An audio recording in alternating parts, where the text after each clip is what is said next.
इस अध्याय में हम निम्नलिखित प्रश्नों को एड्रेस करेंगे। 1. इस सेक्टर में कौन से प्रमुख मार्केटिंग इंटरमीडियरीज मौजूद हैं? 2. कॉम्पिटिटिव मार्केट स्ट्रक्चर और टेक्नोलॉजी के संबंध में आधुनिक रिटेल मार्केटिंग एनवायरनमेंट में कौन से प्रमुख चेंजेस हो रहे हैं? 3. मार्केटिंग इंटरमीडियरीज कौन से मार्केटिंग डिसीजंस लेते हैं? 4. प्राइवेट लेबल ब्रांड्स के लिए फ्यूचर में क्या संभावनाएं हैं? 5. होलसेलिंग में कुछ महत्वपूर्ण इश्यूज क्या हैं? 6. लॉजिस्टिक्स में कुछ महत्वपूर्ण इश्यूज क्या हैं? 18. रिटेलिंग, होलसेलिंग और लॉजिस्टिक्स का प्रबंधन।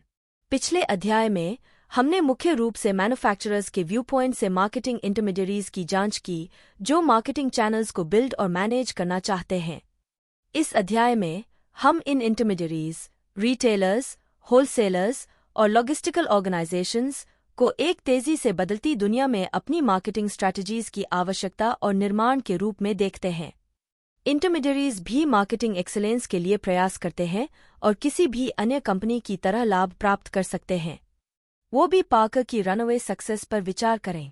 4 वॉर्टन MBA ग्रेजुएट्स द्वारा स्कूल में रहते हुए शुरू किया गया लाइफस्टाइल ब्रांड वॉबी पार्कर आइवियर मैमथ लक्सोटिका को एक मार्केटिंग स्ट्रैटेजी के साथ चुनौती दे रहा है जो चतुराई से फैशन, वैल्यू, कस्टमर एक्सपीरियंस और सोशल रिस्पॉन्सिबिलिटी को जोड़ती है। कंपनी अपने ग्लासेस को एक हिप इफ नर्डी चिक और एक फैशन एथिक के साथ डिजाइन करती है जो प्रॉमिसेस करता है, हम कुछ भी डेवलप नहीं करेंगे जिसे पहनने में आपको 20 साल में शर्मिंदगी होगी। एक फैमिली ओन्ड इटालियन कंपनी से फ्रेम्स के लिए मटेरियल, चीन में असेंबली और कोई मिडलमैन के बिना, यह वेल नोन डिजाइनर्स की क्वालिटी की तुलना में कॉस्ट के एक अंश पर प्रॉमिसेस करता है। वॉर्बी पार्कर आई ग्लासेस जो $15 से शुरू होते हैं, फ्री शिपिंग, फ्री एक्सचेंजेस और फ्री रिटर्न्स के साथ। फिट का आकलन करने के लिए कस्टमर्स एक वर्चुअल ट्राई ऑन टूल का उपयोग कर सकते हैं जो फेशियल रिकॉग्निशन टेक्नोलॉजी का उपयोग करता है। पर्सन में ट्राई करने के लिए 5 सैंपल पेयर्स तक शिफ्ट करवा सकते हैं, फ्री ऑफ चार्ज, या एक रिटेल लोकेशन पर विजिट कर सकते हैं। आइवियर विद अ पर्पस को बढ़ावा देते हुए वो भी पाकर एक नॉन प्रॉफिट पार्टनर के साथ काम करता है ताकि बेची गई प्रत्येक पेयर के लिए एक पेयर डिस्ट्रीब्यूट किया जा सके। अपनी स्टाइलिश और इजी टू यूज वेबसाइट से आगे रीच और एंगेजमेंट का विस्तार करने के लिए कंपनी ने चुनिंदा सिटीज में shops with in shops, New York city के सोहो एरिया में एक फ्लैगशिप स्टोर और पूरे देश में कई रिटेल लोकेशंस लॉन्च किए हैं। वर्ड ऑफ माउथ ब्रांड के लिए क्रिटिकल है। 80% वेबसाइट ट्रैफिक फ्रेंड्स और फैमिली की रिकमेंडेशन से आता है। रिटेल मार्केट अनफॉरगिविंग हो सकता है। जहां ज़ैपोस, स्वीडन के H&M, स्पेन के ज़रा और मैंगो और ब्रिटेन के टॉपशॉप जैसे इनोवेटिव रिटेलर्स ने हाल के वर्षों में थ्राइव किया है, वहीं जेसीपनी, कोल्स और कमार्ट जैसे पूर्व US दिग्गजों को स्ट्रगल करना पड़ा है। अधिक successful strategic planning, state of the art technology, advanced information systems और सोफिस्टिकेटेड मार्केटिंग टूल्स का उपयोग करते हैं। वे अपने मार्केट्स को सेगमेंट करते हैं, अपने मार्केट टारगेटिंग और पोजीशनिंग में सुधार करते हैं और अपने कस्टमर्स के साथ मेमोरेबल एक्सपीरियंसेस, रेलेवेंट और टाइमली इंफॉर्मेशन और बेशक सही प्रोडक्ट्स और सर्विसेज के माध्यम से कनेक्ट करते हैं। इस अध्याय में हम रिटेलिंग, होलसेलिंग और लॉजिस्टिक्स में मार्केटिंग एक्सीलेंस पर विचार करते हैं। रिटेलिंग में अंतिम कंज्यूमर्स को पर्सनल, नॉन बिजनेस यूज के लिए सीधे गुड्स या सर्विसेज बेचने की सभी एक्टिविटीज शामिल होती हैं। एक रिटेलर या रिटेल स्टोर कोई भी बिजनेस एंटरप्राइज है जिसका सेल्स वॉल्यूम मुख्य रूप से रिटेलिंग से आता है। कोई भी ऑर्गेनाइजेशन जो अंतिम कंज्यूमर्स को बेच रही है, चाहे वह मैन्युफैक्चरर, होलसेलर या रिटेलर हो, रिटेलिंग कर रही है। इससे कोई फर्क नहीं पड़ता कि गुड्स या सर्विसेज कैसे बेचे जाते हैं, इन पर्सन, मेल द्वारा, टेलीफोन द्वारा, वेंडिंग मशीन द्वारा या ऑनलाइन, या कहा एक स्टोर में, सड़क पर या कंज्यूमर के घर में। रिटेलिंग एक तेज-तर्रार, चुनौतीपूर्ण इंडस्ट्री है। सीयर्स की प्लाइट पर विचार करें। सीयर्स एक क्लासिक US कंपनी है। यह मेल ऑर्डर कैटलॉग के माध्यम से गुड्स बेचने वाले पहले कंपनीज में से एक थी और 100 से अधिक वर्षों तक यह हाई क्वालिटी मर्चेंडाइज और रिस्पॉन्सिव कस्टमर सर्विस से जुड़े सबसे मजबूत डिपार्टमेंट स्टोर ब्रड्स में से एक थी। हालांकि 2000 के दशक की शुरुआत में कंपनी को फाइनेंशियल डिफिकल्टीज का सामना करना पड़ा और अपनी अर्निंग्स को स्टेबल रखने के लिए इसने एसेट्स बेचना और कॉस्ट्स में कटौती करना शुरू कर दिया। कस्टमर्स ने inattentive sales associates, disorganized sales racks और खराब हालत में स्टोर्स के बारे में शिकायत करना शुरू कर दिया। सीयर्स अपने स्टोर्स के एनुअल मेंटेनेंस और रिपेयर में प्रति स्क्वायर फुट केवल $2 से $3 खर्च कर रही थी, जो कॉम्पिटिटर्स टारगेट और वॉलमार्ट द्वारा खर्च किए गए $6 से $8 प्रति स्क्वायर फुट से काफी कम था। वे अपना प्रॉमिस नहीं निभा रहे थे। कंज्यूमर्स काफी सोफिस्टिकेटेड हैं और वे इन स्टोर्स में गए और यह वही पुरानी जगह थी, फ्रेशनेस, एक्साइटमेंट या एक्सपीरियंस की इंटरैक्टिविटी के बिना। ACS index of customer satisfaction के अनुसार 2012 में Sears 11 department and discount stores में 10वें स्थान पर थी। यह देखते हुए कि सेम स्टोर सेल्स में इतने वर्षों से डिक्लाइन हुआ है, कई लोगों को लगता है कि सीयर्स के डिसइल्यूजन्ड कस्टमर्स वापस नहीं आ सकते हैं। साथ ही कई रिटेलिंग सक्सेस स्टोरीज भी हैं। Marketing memo, innovative retail organizations हाल के वर्षों में मार्केट सक्सेस का अनुभव करने वाले इनोवेटिव रिटेल ऑर्गेनाइजेशंस के 4 एग्जाम्पल्स को हाईलाइट करता है। विभिन्न प्रकार के रिटेलर्स और मॉडर्न रिटेल मार्केटिंग एनवायरनमेंट की कुछ महत्वपूर्ण कैरेक्टरिस्टिक्स की समीक्षा करने के बाद हम रिटेलर्स द्वारा किए गए मार्केटिंग डिसीजंस की विस्तार से जांच करते हैं। रिटेलर्स के प्रकार। आज consumer store retailers, non store retailers और रिटेल ऑर्गेनाइजेशन से गुड्स और सर्विसेज की खरीदारी कर सकते हैं। स्टोर रिटेलर्स शायद सबसे प्रसिद्ध स्टोर रिटेलर डिपार्टमेंट स्टोर है। तकाशिमाया और मित्सुकोशी जैसे जापानीज डिपार्टमेंट स्टोर्स हर साल लाखों शॉपर्स को आकर्षित करते हैं और art galleries, restaurants, cooking classes, fitness clubs और चिल्ड्रंस प्लेग्राउंड्स पेश करते हैं। प्रमुख स्टोर रिटेलर्स के सबसे महत्वपूर्ण प्रकार टेबल 18.1 में समराइज्ड हैं। स्टोर रिटेलर्स के विभिन्न फॉर्मेट्स में अलग अलग कॉम्पिटिटिव और प्राइस डायनामिक्स होंगे। उदाहरण के लिए, डिस्काउंट स्टोर्स ने हिस्टोरिकली अन्य फॉर्मेट्स के मुकाबले एक दूसरे के साथ बहुत अधिक सीधे कॉम्पीट किया है, हालांकि यह बदल रहा है, जैसा कि हम नीचे देखेंगे। रिटेलर्स सर्विस लेवल्स और स्पेसिफिक सर्विसेज के लिए व्यापक रूप से अलग अलग कंज्यूमर प्रेफरेंसेस को भी पूरा करते हैं। विशेष रूप से वे खुद को सर्विस के 4 लेवल्स में से एक प्रदान करने के रूप में पोजीशन करते हैं। सेल्फ सर्विस सभी डिस्काउंट ऑपरेशंस की आधारशिला है। कई कस्टमर्स पैसे बचाने के लिए अपनी लोकेट कंपेयर सिलेक्ट प्रोसेस को पूरा करने के लिए तैयार हैं। सेल्फ सिलेक्शन, कस्टमर्स अपने गुड्स खुद ढूंढते हैं, हालांकि वे सहायता मांग सकते हैं। लिमिटेड सर्विस, ये रिटेलर्स क्रेडिट और मर्चेंडाइज रिटर्न प्रिविलेजेस जैसी अधिक शॉपिंग गुड्स और सर्विसेज प्रदान करते हैं। कस्टमर्स को अधिक इंफॉर्मेशन और असिस्टेंस की आवश्यकता होती है। Full service, sales people locate compare select process के हर फेज में सहायता के लिए तैयार हैं। जो कस्टमर्स वेटेड ऑन होना पसंद करते हैं, वे इस प्रकार के स्टोर को पसंद करते हैं। हाई स्टाफिंग कॉस्ट और कई सर्विसेज, स्पेशलिटी गुड्स के उच्च अनुपात और धीमी गति से बिकने वाली आइटम्स के साथ हाई कॉस्ट रिटेलिंग का परिणाम देते हैं। नॉन स्टोर रिटेलिंग, हालांकि गुड्स और सर्विसेज का बहुत बड़ा हिस्सा स्टोर्स के माध्यम से बेचा जाता है, लेकिन नॉन स्टोर रिटेलिंग की तुलना में बहुत तेजी से बढ़ रहा है, विशेष रूप से ई-कॉमर्स और एम-कॉमर्स को देखते हुए, जैसा कि अध्याय 17 में बताया गया है। नॉन स्टोर रिटेलिंग 4 प्रमुख कैटेगरीज में आता है। डायरेक्ट मार्केटिंग, जिसमें टेलीमार्केटिंग और ऑनलाइन सेलिंग शामिल है। डायरेक्ट सेलिंग, ऑटोमैटिक वेंडिंग और बाइंग सर्विसेज। डायरेक्ट मार्केटिंग की जड़ें डायरेक्ट मेल और catalogue marketing lands and LLP में है। इसमें telemarketing, PPI, flowers, television direct response marketing, HSN, QVC और ऑनलाइन शॉपिंग, Amazon.com, Autobible.com शामिल है। लोग वेबसाइट्स की एक वाइडर रेंज से गुड्स और सर्विसेज की एक बड़ी वैरायटी ऑर्डर कर रहे हैं। यूनाइटेड स्टेट्स में ऑनलाइन सेल्स 2012 में $225 बिलियन होने का अनुमान था, जो टोटल रिटेल सेल्स के 6% के करीब है। डायरेक्ट सेलिंग, जिसे मल्टीलेवल सेलिंग और नेटवर्क मार्केटिंग भी कहा जाता है, एक $multi-billion इंडस्ट्री है जिसमें कंपनीज डोर टू डोर या एट होम सेल्स पार्टीज के माध्यम से बेचती हैं।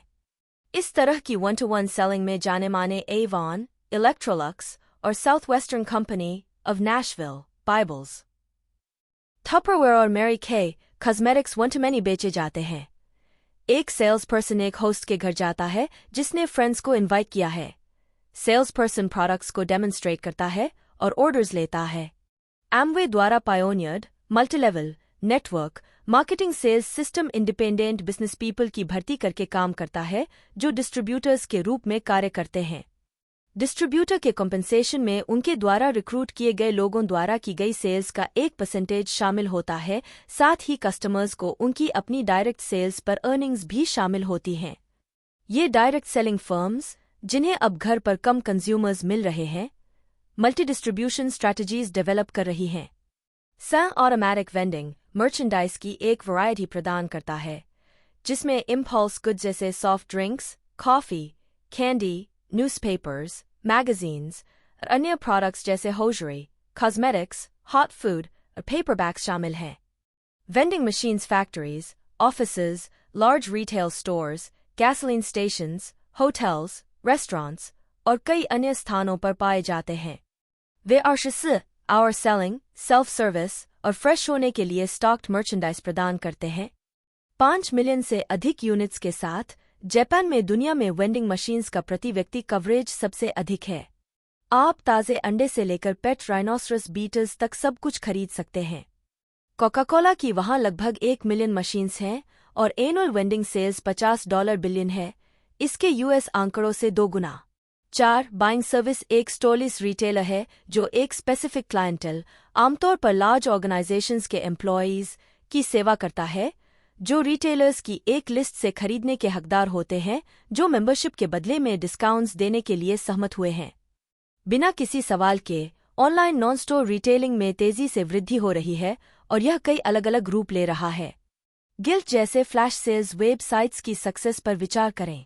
गिल्ट हाल के रिसेशन के दौरान कई डिजाइनर ब्रांड्स के पास एक्सेस इन्वेंट्री था जिसे उन्हें बेचना बहुत जरूरी था। Third party flash sales sites जो लक्जरी प्रोडक्ट्स और अन्य गुड्स के लिए डीप डिस्काउंट्स केवल एक शॉर्ट पीरियड के लिए हर दिन देते थे, उन्हें अपने ब्रांड्स को नुकसान पहुंचाने की संभावना कम तरीके से ऐसा करने की अनुमति देते थे। फ्रांस के फ्लैश सेल्स पायोनियर वेंटेप्रिवी के मॉडल पर आधारित गिल्ट को नवंबर 2007 में लॉन्च किया गया था ताकि टॉप डिजाइनर लेबल्स के फैशनेबल वुमेन्स क्लोथिंग को 60% तक की छूट पर बेचा जा सके, लेकिन लिमिटेड टाइम बेसिस पर और केवल उन लोगों को जो ऑनलाइन साइट में ज्वाइन हुए थे। मेंबर्स को डील्स और उनकी डेडलाइंस के बारे में ईमेल्स के माध्यम से अलर्ट किया जाता था जो इमीडिएसी और अर्जेंसी की भावना व्यक्त करते थे। थ्योरी और लुइस व्यूटन जैसे लक्जरी ब्रांड्स को जोड़ते हुए फर्म 8 मिलियन से अधिक मेंबर्स तक बढ़ गई और इसका अनुमानित मूल्य $1 बिलियन हो गया। हालांकि जैसे जैसे रिसेशन कम हुआ, गिल्ट ने खुद को ड्विंडलिंग इन्वेंटरी, नए साइट से बढ़ती कंपटीशन और अपनी अग्रेसिव एक्सपेंशन स्ट्रैटेजी से चैलेंज्ड पाया, जिसमें men's clothes, kids products, home products, travel packages और फूड शामिल थे। कंपनी ने वुमेन्स फैशन में अपनी कोर स्ट्रेंथ पर अधिक फोकस करके और पर्सनलाइज्ड ईमेल्स के माध्यम से कस्टमर्स के साथ टाइटर रिलेशनशिप्स डेवलप करके रिस्पॉन्ड किया ताकि अपनी सेल्स की अनाउंस की जा सके। कॉर्पोरेट रिटेलिंग और फ्रेंचाइजिंग हालांकि कई रिटेल स्टोर्स इंडिपेंडेंटली ओन्ड हैं, लेकिन बढ़ती संख्या में कॉर्पोरेट रिटेलिंग ऑर्गेनाइजेशन का हिस्सा हैं। ये organisations economies of scale, greater purchasing power, wider brand recognition और बेहतर प्रशिक्षित एम्प्लॉयज प्राप्त करते हैं जो इंडिपेंडेंट स्टोर्स आमतौर पर अकेले प्राप्त नहीं कर सकते हैं। कॉर्पोरेट रिटेलिंग के प्रमुख प्रकार: corporate chain stores, voluntary chains, retailer और कंज्यूमर कोऑपरेटिव्स, फ्रेंचाइजेस और मर्चेंडाइजिंग कंग्लोमरेट्स टेबल शिबेत्यार में वर्णित है।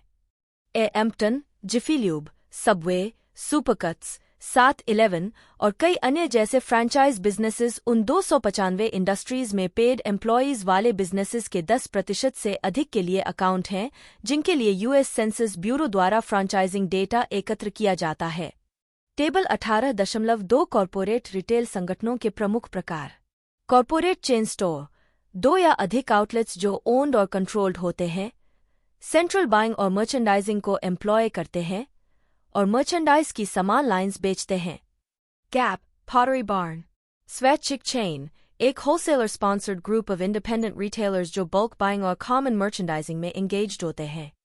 Independent grocers alliance, IGA, retailer cooperative, independent retailers जो एक सेंट्रल बाइंग ऑर्गेनाइजेशन और जॉइंट प्रमोशन एफर्ट्स का उपयोग करते हैं। Unified grocers ACE hardware. उपभोक्ता कोऑपरेटिव, एक रिटेल फर्म जो उसके कस्टमर्स के स्वामित्व में होती है। मेंबर्स अपना स्टोर खोलने के लिए पैसे कंट्रीब्यूट करते हैं, इसकी पॉलिसीज पर वोट करते हैं, इसे मैनेज करने के लिए एक ग्रुप इलेक्ट करते हैं और डिविडेंड्स प्राप्त करते हैं। लोकल कोऑपरेटिव ग्रोसरी स्टोर्स कई मार्केट्स में पाए जा सकते हैं। फ्रेंचाइज ऑर्गेनाइजेशन, एक फ्रेंचाइजर और फ्रेंचाइजीज के बीच कंट्रैक्चुअल एसोसिएशन और कई प्रोडक्ट और सर्विस एरियाज में पॉपुलर है।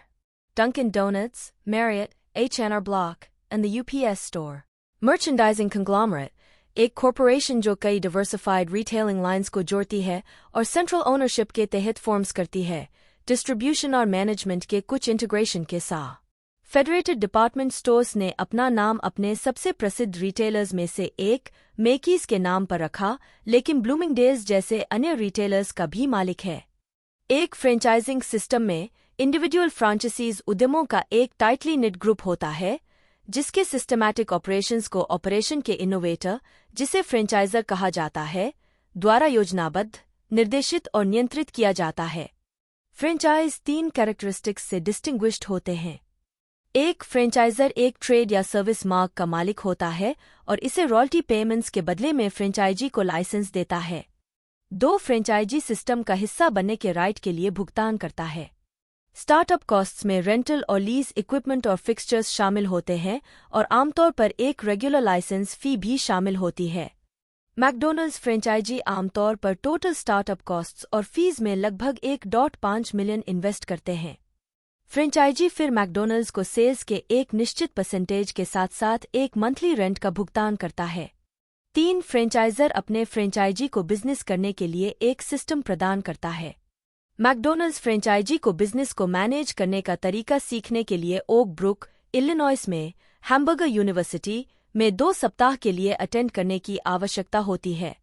फ्रेंचाइजी को मटेरियल्स खरीदने में कुछ प्रोसीजर्स का पालन करना चाहिए। फ्रेंचाइजिंग दोनों पक्षों को लाभ पहुंचाती है। फ्रेंचाइजर, हायर्ड हैंड्स के बजाय एंटरप्रेनर्स जो एम्प्लॉयीज हैं, उनकी मोटिवेशन और हार्ड वर्क, स्थानीय कम्युनिटीज और कंडीशंस के साथ फ्रेंचाइजी की फैमिलियरिटी और फ्रेंचाइजर होने की एनॉर्मस परचेसिंग पावर प्राप्त करते हैं। फ्रेंचाइजी को एक वेल नोन और एक्सेप्टेड ब्रांड नेम वाले बिजनेस में बाइंग इनटू से लाभ होता है। उन्हें फाइनेंशियल इंस्टीट्यूशंस से अपने बिजनेस के लिए पैसे बोरो करना आसान लगता है और उन्हें मार्केटिंग और एडवर्टाइजिंग से लेकर साइट सिलेक्शन और स्टाफिंग तक के क्षेत्रों में सपोर्ट मिलता है। फ्रेंचाइजी इंडिपेंडेंस और फ्रेंचाइजर के प्रति लॉयल्टी के बीच एक फाइन लाइन पर चलते हैं। कुछ फ्रेंचाइजर अपने फ्रेंचाइजी को स्टोर नेम्स को पर्सोनलाइज करने से लेकर ऑफरिंग्स और प्राइस को एडजस्ट करने तक अपने ऑपरेशंस को चलाने की फ्रीडम दे रहे हैं। ग्रेट हार्वेस्ट ब्रेड एक फ्रीडम फ्रैंचाइज अप्रोच में विश्वास करता है, जो अपने फ्रेंचाइजी बेकर्स को अपने स्टोर मेन्यूज के लिए न्यू आइटम्स क्रिएट करने और सक्सेसफुल होने पर अन्य फ्रेंचाइजी के साथ शेयर करने के लिए एनकरेज करता है। आधुनिक रिटेल मार्केटिंग परिवेश। रिटेल मार्केटिंग एनवायरनमेंट आज एक दशक पहले की तुलना में नाटकीय रूप से अलग है। यहाँ हम 2 एरियाज पर फोकस करते हैं जिनमें भारी चेंज देखी गई है: कॉम्पिटिटिव रिटेल मार्केट स्ट्रक्चर और टेक्नोलॉजी की रोल। प्रतिस्पर्धी रिटेल मार्केट संरचना। रिटेल मार्केट बहुत डायनामिक है और हाल के वर्षों में कई नए प्रकार के कॉम्पिटिटर्स और कॉम्पिटिशन सामने आए हैं। यहाँ 5 महत्वपूर्ण डेवलपमेंट्स हैं। समरी के लिए टेबल 3 देखें। नए रिटेल फॉर्म्स और कॉम्बिनेशंस। कस्टमर्स की सुविधा की आवश्यकता को बेहतर ढंग से सैटिस्फाई करने के लिए कई नए रिटेल फॉर्म्स सामने आए हैं। बुक स्टोर्स में कॉफी शॉप्स हैं। गैस स्टेशंस में फूड स्टोर्स शामिल हैं। लॉबलॉज सुपरमार्केट्स में फिटनेस क्लब्स। शॉपिंग मॉल्स और बस और ट्रेन स्टेशंस के आइल्स में peddlers carts. Retailers popup stores के साथ भी एक्सपेरिमेंट कर रहे हैं, जो उन्हें वेस्ट एरियाज में कुछ हफ्तों के लिए सीजनल शॉपर्स को ब्रड से प्रमोट करने देते हैं। पॉपअप स्टोर्स को अक्सर इंटरैक्टिव एक्सपीरियंसेस के माध्यम से बस क्रिएट करने के लिए डिज़ाइन किया जाता है। Amazon.com और Google जैसी इंटरनेट कंपनीज पॉपअप स्टोर्स का उपयोग हॉलिडे शॉपिंग सीजन्स के दौरान फिजिकल प्रेजेंस स्थापित करने के एक आसान तरीके के रूप में करती हैं। विशाल रिटेलर्स का ग्रोथ। अपने superior information systems, logistical systems और बाइंग पावर के माध्यम से वॉलमार्ट जैसे विशाल रिटेलर्स अपीलिंग कीमतों पर बड़ी संख्या में कंज्यूमर्स को अच्छी सर्विस और भारी मात्रा में प्रोडक्ट डिलीवर करने में सक्षम हैं। वे छोटे मैन्युफैक्चरर्स को क्राउड आउट कर रहे हैं जो पर्याप्त क्वांटिटी डिलीवर नहीं कर सकते हैं और अक्सर सबसे पावरफुल मैन्युफैक्चरर्स को डिक्टेट करते हैं कि क्या बनाना है, कैसे प्राइस और प्रमोट करना है, कब और कैसे शिप करना है और यहाँ तक कि प्रोडक्शन और मैनेजमेंट में कैसे सुधार करना है। इन अकाउंट्स के बिना मैन्युफैक्चरर्स मार्केट का 10% से 30% तक लूज कर देंगे। कुछ विशाल रिटेलर्स कैटेगरी किलर्स हैं जो एक प्रोडक्ट कैटेगरी पर कॉन्सेंट्रेट करते हैं, जैसे पेट फूड, पेटको, होम इम्प्रूवमेंट, होम डिपो या ऑफिस सप्लाईज, स्टेपल्स। अन्य सुपर सेंटर्स हैं जो ग्रोसरी आइटम्स को नॉन फूड मर्चेंडाइज, वॉलमार्ट के विशाल सिलेक्शन के साथ कंबाइन करते हैं। अपने ब्रॉड प्रोडक्ट असॉर्टमेंट्स, रीजनेबल कीमतों और कन्वीनियंट सर्विस के साथ कैटेगरी किलर्स ने कई छोटे स्पेशलिटी रिटेलर्स को वाइप आउट कर दिया। हालांकि Amazon.com और अन्य ऑनलाइन रिटेलर्स के उदय ने उनके एडवांटेजेस को समाप्त कर दिया है और बोर्डर्स, सर्किट सिटी और ट्विटर जैसे कुछ कैटेगरी किलर्स बिजनेस से बाहर भी हो गए हैं। इंटरटाइप प्रतियोगिता का विकास। सुपरसेंटर्स के विकास का एक परिणाम यह है कि डिपार्टमेंट स्टोर्स को केवल अन्य डिपार्टमेंट स्टोर्स के बारे में चिंता करने की जरूरत नहीं है। वॉलमार्ट और टेस्को जैसी डिस्काउंट चेन्स कपड़ों, स्वास्थ्य, सौंदर्य और इलेक्ट्रिकल अप्लायंसेस जैसे प्रोडक्ट एरियाज में एक्सपैंडिंग कर रही हैं। सुपरमार्केट्स को भी इन सुपरसेंटर्स के बारे में चिंता करनी होगी। 2012 में वॉलमार्ट की यूएस सेल्स में ग्रोसरी प्रोडक्ट्स का 56% हिस्सा था, जो कि सिर्फ 6 साल पहले 41% था। वास्तविकता यह है कि विभिन्न प्रकार के स्टोर्स एक ही प्रकार के मर्चेंडाइज को ले जाकर समान कंज्यूमर्स के लिए कॉम्पीट कर सकते हैं। फास्ट रिटेलिंग का उदय। विशेष रूप से फैशन रिटेलिंग में एक महत्वपूर्ण ट्रेंड, लेकिन व्यापक इम्प्लीकेशंस के साथ फास्ट रिटेलिंग का उदय है। यहाँ रिटेलर्स पूरी तरह से अलग सप्लाई चेन और डिस्ट्रीब्यूशन सिस्टम्स डेवलप करते हैं ताकि वे कंज्यूमर्स को लगातार बदलते प्रोडक्ट चॉइसेस प्रदान कर सकें। फास्ट रिटेलिंग के लिए new product development, sourcing, manufacturing, inventory management और सेलिंग प्रैक्टिसेस सहित कई क्षेत्रों में थॉटफुल डिसीजंस की आवश्यकता होती है।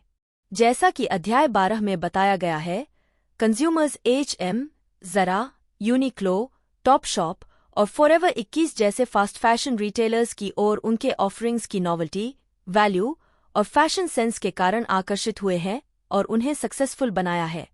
हालांकि आलोचक फास्ट फैशन की इसके प्लान्ड ऑब्सोलेसेंस और इसके परिणामस्वरूप डिस्पोजेबिलिटी और वेस्ट के लिए आलोचना करते हैं। मिडिल मार्केट रिटेलर्स का पतन। हम आज रिटेल मार्केट को आरग्लास या डॉगबोन शेप्ड के रूप में कैरेक्टराइज कर सकते हैं।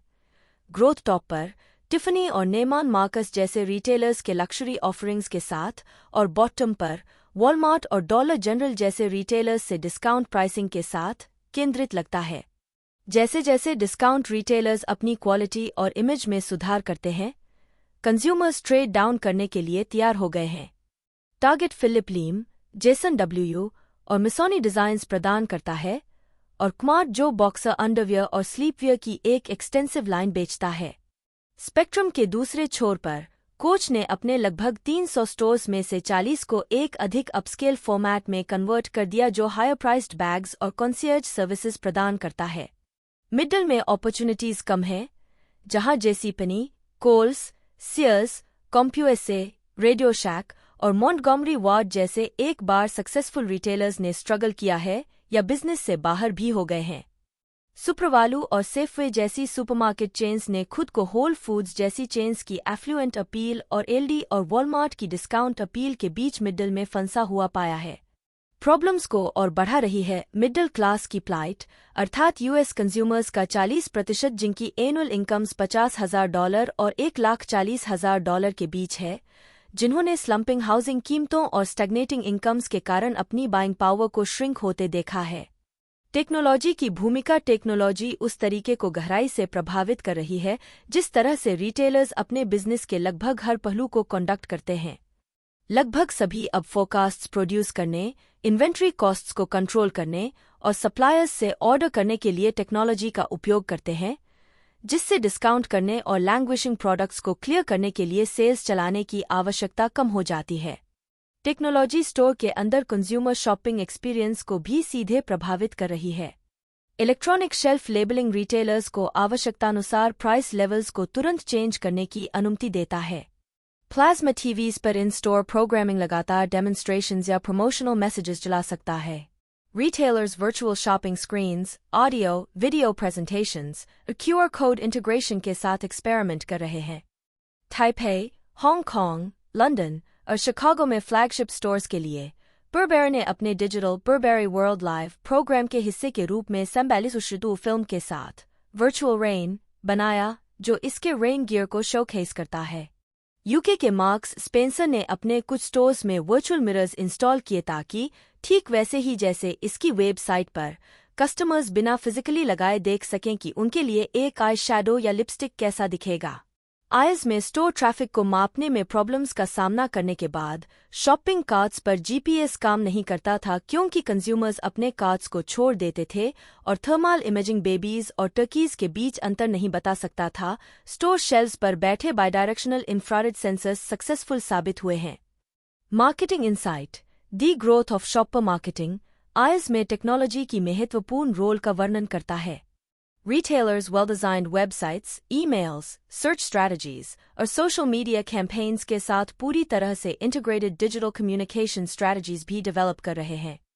Social media retailers के लिए विशेष रूप से holiday season के दौरान महत्वपूर्ण होते हैं, जब shoppers information की तलाश कर रहे होते हैं और successes share कर रहे होते हैं। 2013 के holiday season के लिए Toys R Us ने YouTube पर फोकस किया, Sears ने इंस्टाग्राम का उपयोग किया और ट्विटर पर हॉलिडे पार्टीज होस्ट की। टारगेट ने पिंटरेस्ट के साथ साथ 6 या 7 अन्य सोशल मीडिया ऑप्शंस का उपयोग किया। हॉलिडेज से परे कई रिटेलर्स सोशल एंगेजमेंट क्रिएट करने के लिए इंस्टाग्राम, पिंटरेस्ट और अन्य साइट्स पर अपने ब्रांड्स को सपोर्ट करने वाले कस्टमर फोटोज से लिंक कर रहे हैं। मार्केटिंग निर्णय, इसने रिटेल एनवायरनमेंट को बैकड्रॉप के रूप में लेते हुए अब हम रिटेलर्स के मार्केटिंग डिसीजंस की कुछ की एरियाज में जांच करते हैं। Target market, channels, product assortment, procurement, prices, services, store atmosphere, store activities and experiences, communications और लोकेशन। हम अगले सेक्शन में प्राइवेट लेबल्स पर चर्चा करते हैं। लक्षित बाजार, जब तक यह टारगेट मार्केट को डिफाइन और प्रोफाइल नहीं करता है, retailer product assortment, store decor, advertising messages and media, price और सर्विस लेवल्स के बारे में कंसिस्टेंट डिसीजंस नहीं ले सकता है। होल फूड्स, ऑर्गेनिक और नेचुरल फूड्स में रुचि रखने वाले कस्टमर बेस को एक यूनिक शॉपिंग एक्सपीरियंस प्रदान करके सक्सेसफुल रहा है। शॉपर मार्केटिंग का विकास, इस शोध से उत्साहित होकर जो सुझाव देता है कि 70 से 80% तक खरीद निर्णय स्टोर के अंदर किए जाते हैं। फर्म्स इंक्रीजिंगली कंज्यूमर्स को पॉइंट ऑफ परचेस पर प्रभावित करने के महत्व को पहचान रही हैं। शॉपर मार्केटिंग वह तरीका है जिससे मैन्युफैक्चरर्स और रिटेलर्स उपभोक्ताओं को प्रोडक्ट की सक्रिय खरीदारी करने के लिए प्रभावित करने के लिए स्टॉकिंग, डिस्प्लेस और प्रमोशंस का उपयोग करते हैं। कहाँ और कैसे एक प्रोडक्ट डिस्प्ले और बेचा जाता है, सेल्स पर सिग्निफिकेंट इफेक्ट डाल सकता है। शॉपर मार्केटिंग के एक मजबूत प्रोपोनेंट प्रॉक्टर यू गैम्बल, स्टोर एनकाउंटर को first moment of truth, product use और कंजम्पशन दूसरा है, कहते हैं। पीजी ने वॉलमार्ट प्रोजेक्ट में डिस्प्लेस की पावर ऑब्जर्व की, जिसे पैम्पर्स जैसे प्रीमियम डायपर्स की सेल्स को बढ़ावा देने के लिए डिजाइन किया गया था। पहला बेबी सेंटर बनाकर जिसमें इन्फेंट प्रोडक्ट्स, जो पहले स्टोर में फैले हुए थे, एक ही आइल में यूनाइटेड थे। नए शेल्फ लेआउट ने माता पिता को अधिक देर तक रुकने और अधिक पैसा खर्च करने के लिए एनकरेज किया, जिससे पैम्पर्स की सेल्स में वृद्धि हुई। एक और सक्सेसफुल प्रमोशन, यह पीजी के कवर गर्ल कॉस्मेटिक्स ब्रांड के लिए वॉलमार्ट के लिए किट्स डेवलप करके और फेसबुक पर संभावित कस्टमर्स के साथ इंस्ट्रक्शंस, ब्लॉग्स और एक फोटो गैलरी के साथ कनेक्ट करके स्मोकी आई लुक के लिए एक फैशन ट्रेंड में टैप किया। रिटेलर्स कस्टमर्स को शॉप करते समय इन्फ्लुएंस करने के लिए टेक्नोलॉजी का भी उपयोग कर रहे हैं। कुछ सुपरमार्केट्स मोबाइल फोन ऐप्स या स्मार्ट शॉपिंग कार्ट्स का उपयोग कर रहे हैं, जो कस्टमर्स को स्टोर में आइटम्स लोकेट करने, सेल्स और स्पेशल ऑफर्स के बारे में पता लगाने और अधिक आसानी से भुगतान करने में मदद करते हैं। एक एकेडमिक रिसर्च स्टडी में पाया गया कि स्मार्ट शॉपिंग कार्ट से रियल टाइम स्पेंडिंग फीडबैक ने बजट शॉपर्स को अधिक खर्च करने के लिए स्टिम्युलेट किया, अधिक नेशनल ब्रद्स खरीदकर, लेकिन नॉन बजट शॉपर्स को कम खर्च करने के लिए प्रेरित किया, नेशनल ब्रद्स को स्टोर ब्रद्स से रिप्लेस करके। Kraft food spin off Mondelez smart shelf technology का उपयोग करता है, चेकआउट के पास शेल्व्स पर सेंसर्स लगाकर जो कंज्यूमर की एज और सेक्स का पता लगा सकते हैं और एडवांस्ड एनालिटिक्स के वर्चू से उन्हें वीडियो स्क्रीन पर संभावित स्नैक कैंडिडेट के लिए एड्स और प्रमोशंस के साथ टारगेट कर सकते हैं। टेक्नोलॉजी शॉपर मार्केटिंग प्रोग्राम्स के डिजाइन में एक क्रूशल रिसर्च रोल भी निभा रही है। कुछ रिटेलर्स अपने आइज को सेंसर्स से आउटफिट करते हैं या शॉपर्स के मूवमेंट्स की निगरानी के लिए सिक्योरिटी कैमरास या अन्य साधनों से वीडियो का उपयोग करते हैं। अन्य टेस्ट कस्टमर्स वास्तव में क्या देखते हैं, यह रिकॉर्ड करने के लिए इंफ्रारेड गॉगल्स या वेरिएबल वीडियो कैमरास का उपयोग करते हैं। एक फाइंडिंग यह थी कि कई शॉपर्स आई लेवल पर प्रोडक्ट्स को इग्नोर कर देते थे, ऑप्टिमल लोकेशन वेस्ट और चेस्ट लेवल के बीच थी। अन्य एकेडमिक रिसर्च में पाया गया कि अनप्लान्ड परचेसेस में वृद्धि होती है जितना अधिक एक प्रोडक्ट को टच किया जाता है, परचेस पर जितना अधिक समय विचार किया जाता है, कस्टमर शेल्फ के जितना करीब होता है, साइट में जितने कम शेल्फ डिस्प्लेस होते हैं और शॉपर्स जितनी जल्दी एक्सटर्नल इंफॉर्मेशन रेफरेंस कर सकते हैं। इन फाइंडिंग्स को भुनाने के लिए रिसर्चर्स रिकमेंड करते हैं कि रिटेलर्स स्मार्टफोन्स के साथ स्कैन किए जाने वाले प्रोडक्ट्स के बगल में क्विक रिस्पॉन्स (QR) कोड्स लगाएं। रिसर्च में टैबलेट स्क्रीन पर प्रोडक्ट को टच करने के सिंपल एक्ट से भी परचेज इंटेंट बढ़ाने के लिए शो किया गया है। होल फूड्स मार्केट उत्तरी अमेरिका और यूनाइटेड किंगडम में 284 स्टोर्स में होल फूड्स फूड के उत्सव मनाता है। इसके मार्केट्स ब्राइट और वेल स्टाफ्ड हैं और फूड डिस्प्लेज कलरफुल, बाउंटीफुल और सेडक्टिव। होल फूड्स सबसे बड़ा यूएस ऑर्गेनिक और नेचुरल फूड्स ग्रोसर है जो प्राइवेट लेबल प्रोडक्ट्स की 4 लाइन्स में 2400 से अधिक आइटम्स प्रदान करता है जो सेल्स के 11% तक ऐड होते हैं। Premium whole foods market, whole kitchen और होल मार्केट लाइन्स और low priced 365 everyday value line. Whole foods अपने फूड के बारे में बहुत सारी इंफॉर्मेशन भी प्रदान करता है। यदि आप जानना चाहते हैं, उदाहरण के लिए, कि डिस्प्ले केस में चिकन एक खुशहाल, फ्री रोमिंग लाइफ जीता था या नहीं, तो आप एक 16 पृष्ठ का बुकलेट और पेंसिल्वेनिया में उस फार्म पर विजिट करने का इनविटेशन प्राप्त कर सकते हैं जहां इसे पाला गया था। अन्य मदद के लिए आपको बस एक नॉलेजेबल और इजी टू फाइंड एम्प्लॉय से पूछना होगा। एक टिपिकल होल फूड्स में 200 से अधिक एम्प्लॉयज होते हैं, जो सेफवे से लगभग दोगुने हैं। कंपनी एक इनवाइटिंग स्टोर एटमॉस्फेयर बनाने के लिए कड़ी मेहनत करती है, जिसमें कीमतें चौक में लिखी होती हैं, हर जगह कार्डबोर्ड बॉक्सेस और आइस होते हैं, और शॉपर को घर जैसा महसूस कराने के लिए अन्य क्रिएटिव डिस्प्ले टचेस होते हैं। इसका अप्रोच काम कर रहा है, खासकर उन कंज्यूमर्स के लिए जो ऑर्गेनिक और आर्टिसनल फूड को एक अफोर्डेबल लक्जरी के रूप में देखते हैं। 1991से2009तक sales 28% compounded annual growth rate (CAGR) से बढ़ी। हालांकि रिसेशन ने रिटेलर को बुरी तरह प्रभावित किया, लेकिन यह अधिक डबल डिजिट ग्रोथ के साथ उभरा। लक्षित बाजार चुनने में गलतियां महंगी पड़ सकती हैं। जब हिस्टोरिकली मास मार्केट ज्वेलर ज़ेस ने अपस्केल कस्टमर्स का पीछा करने का फैसला किया, तो उसने अपने मर्चेंडाइज के 1/3 हिस्से को रिप्लेस कर दिया, सस्ते, लो क्वालिटी डायमंड ज्वेलरी को high margin, fashionable 14 carat gold और सिल्वर पीसेस के लिए छोड़ दिया और इस प्रोसेस में अपने एड कैंपेन को शिफ्ट कर दिया। यह कदम एक डिजास्टर था। ज़ेस ने अपने नए कस्टमर्स को जीते बिना अपने कई पारंपरिक कस्टमर्स खो दिए जिन्हें वह आकर्षित करने की उम्मीद कर रहा था। अपने टारगेट्स को बेहतर ढंग से हिट करने के लिए रिटेलर्स मार्केट को और भी बारीक सेगमेंट्स में विभाजित कर रहे हैं और अधिक रेलेवेंट ऑफरिंग्स के साथ नीश मार्केट्स का दोहन करने के लिए स्टोर्स की नई लाइंस इंट्रोड्यूस कर रहे हैं। जिम्बरी ने जैनी एंड जैक लॉन्च किया, जो बेबीज और टॉडलर्स के लिए अपैरल और गिफ्ट्स बेचता है। हॉट टॉपिक ने टोरिड इंट्रोड्यूस किया, जो प्लस साइज टीन गर्ल्स के लिए फैशंस बेचता है। और लिमिटेड ब्रांड्स ट्विन ब्रदर्स ने अपने जस्टिस स्टोर्स के माध्यम से ट्विन गर्ल्स को और अपने ब्रदर शॉप्स के माध्यम से ट्विन बॉयज को लोअर प्राइस्ड फैशन बेचना शुरू किया। चैनल एक टारगेट मार्केट एनालिसिस और अध्याय 17 में रिव्यू किए गए अन्य कंसिडरेशंस के आधार पर रिटेलर्स को यह तय करना होगा कि अपने कस्टमर्स तक पहुंचने के लिए कौन से चैनल्स एम्प्लॉय किए जाएं। इंक्रीजिंगली इसका आंसर मल्टीपल चैनल्स है। स्टेपल्स अपने traditional retail brick and mortar channel, direct response internet site, virtual malls और एफिलिएटेड साइट्स पर हजारों लिंक्स के माध्यम से बेचता है। जैसा कि अध्याय 17 में भी बताया गया है, चैनल्स को एक साथ इफेक्टिवली काम करने के लिए डिजाइन किया जाना चाहिए। हालांकि कुछ एक्सपर्ट्स ने अदरवाइज प्रिडिक्ट किया था, कैटलॉग्स वास्तव में एक इंटरनेट वर्ल्ड में ग्रो हुए हैं क्योंकि अधिक फर्म्स ने उन्हें ब्रांडिंग डिवाइसेस के रूप में उपयोग करने और ऑनलाइन एक्टिविटी के कॉम्प्लीमेंट के लिए उन्हें रिवैम्प किया है। विक्टोरियाज सीक्रेट के रिटेल स्टोर्स, कैटलॉग और इंटरनेट के इंटीग्रेटेड मल्टी-चैनल अप्रोच ने इसके ब्रांड डेवलपमेंट में महत्वपूर्ण रोल निभाया है। विक्टोरियाज सीक्रेट 1982 में लिमिटेड ब्रांड्स द्वारा खरीदा गया।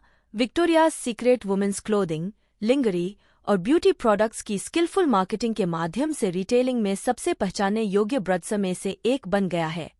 एक पीढ़ी पहले अधिकांश यूएस महिलाएं डिपार्टमेंट स्टोर्स में अपने अंडरवियर की खरीदारी करती थीं और उनके पास कुछ ही आइटम्स होते थे जिन्हें लिंगरी माना जा सकता था। यूरोप में महिलाओं को छोटे बुटीक से फैशन आइटम्स के रूप में महंगे लिंगरी खरीदते हुए देखने के बाद लिमिटेड ब्रांड्स के संस्थापक लेस्ली वेक्सनर ने महसूस किया कि एक समान स्टोर मॉडल संयुक्त राज्य अमेरिका में बड़े पैमाने पर काम कर सकता है। हालांकि ऐसा स्टोर फॉर्मेट उस एवरेज शॉपर के सामने आने वाली किसी भी चीज के अनलाइक था जो डिपार्टमेंट स्टोर्स में ब्लैंड रैक्स के बीच होता था। हालांकि वेक्सनर के पास यह मानने का कारण था कि यूएस महिलाएं soft pink wallpaper, inviting fitting rooms और अट्रैक्टिव और अटेंटिव स्टाफ के साथ यूरोपियन स्टाइल लिंगरी शॉपिंग एक्सपीरियंस का आनंद लेने के अवसर का आनंद लेंगी। महिलाओं को अंडरवियर की जरूरत होती है, लेकिन महिलाएं लिंगरी चाहती हैं, उन्होंने ऑब्जर्व किया।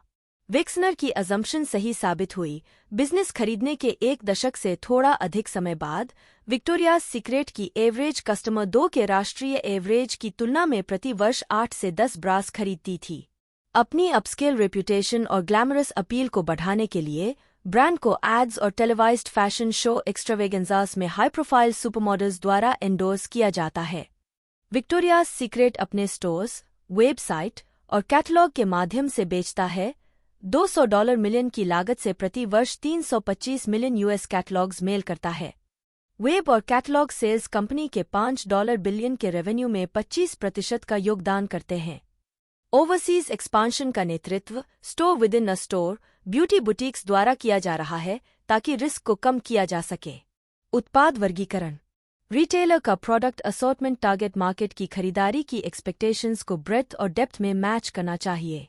एक रेस्टोरेंट एक narrow and shallow assortment, small lunch counters, narrow and deep assortment, delicatessen, एक broad and shallow assortment, cafeteria या एक broad and deep assortment, large restaurant offer कर सकता है।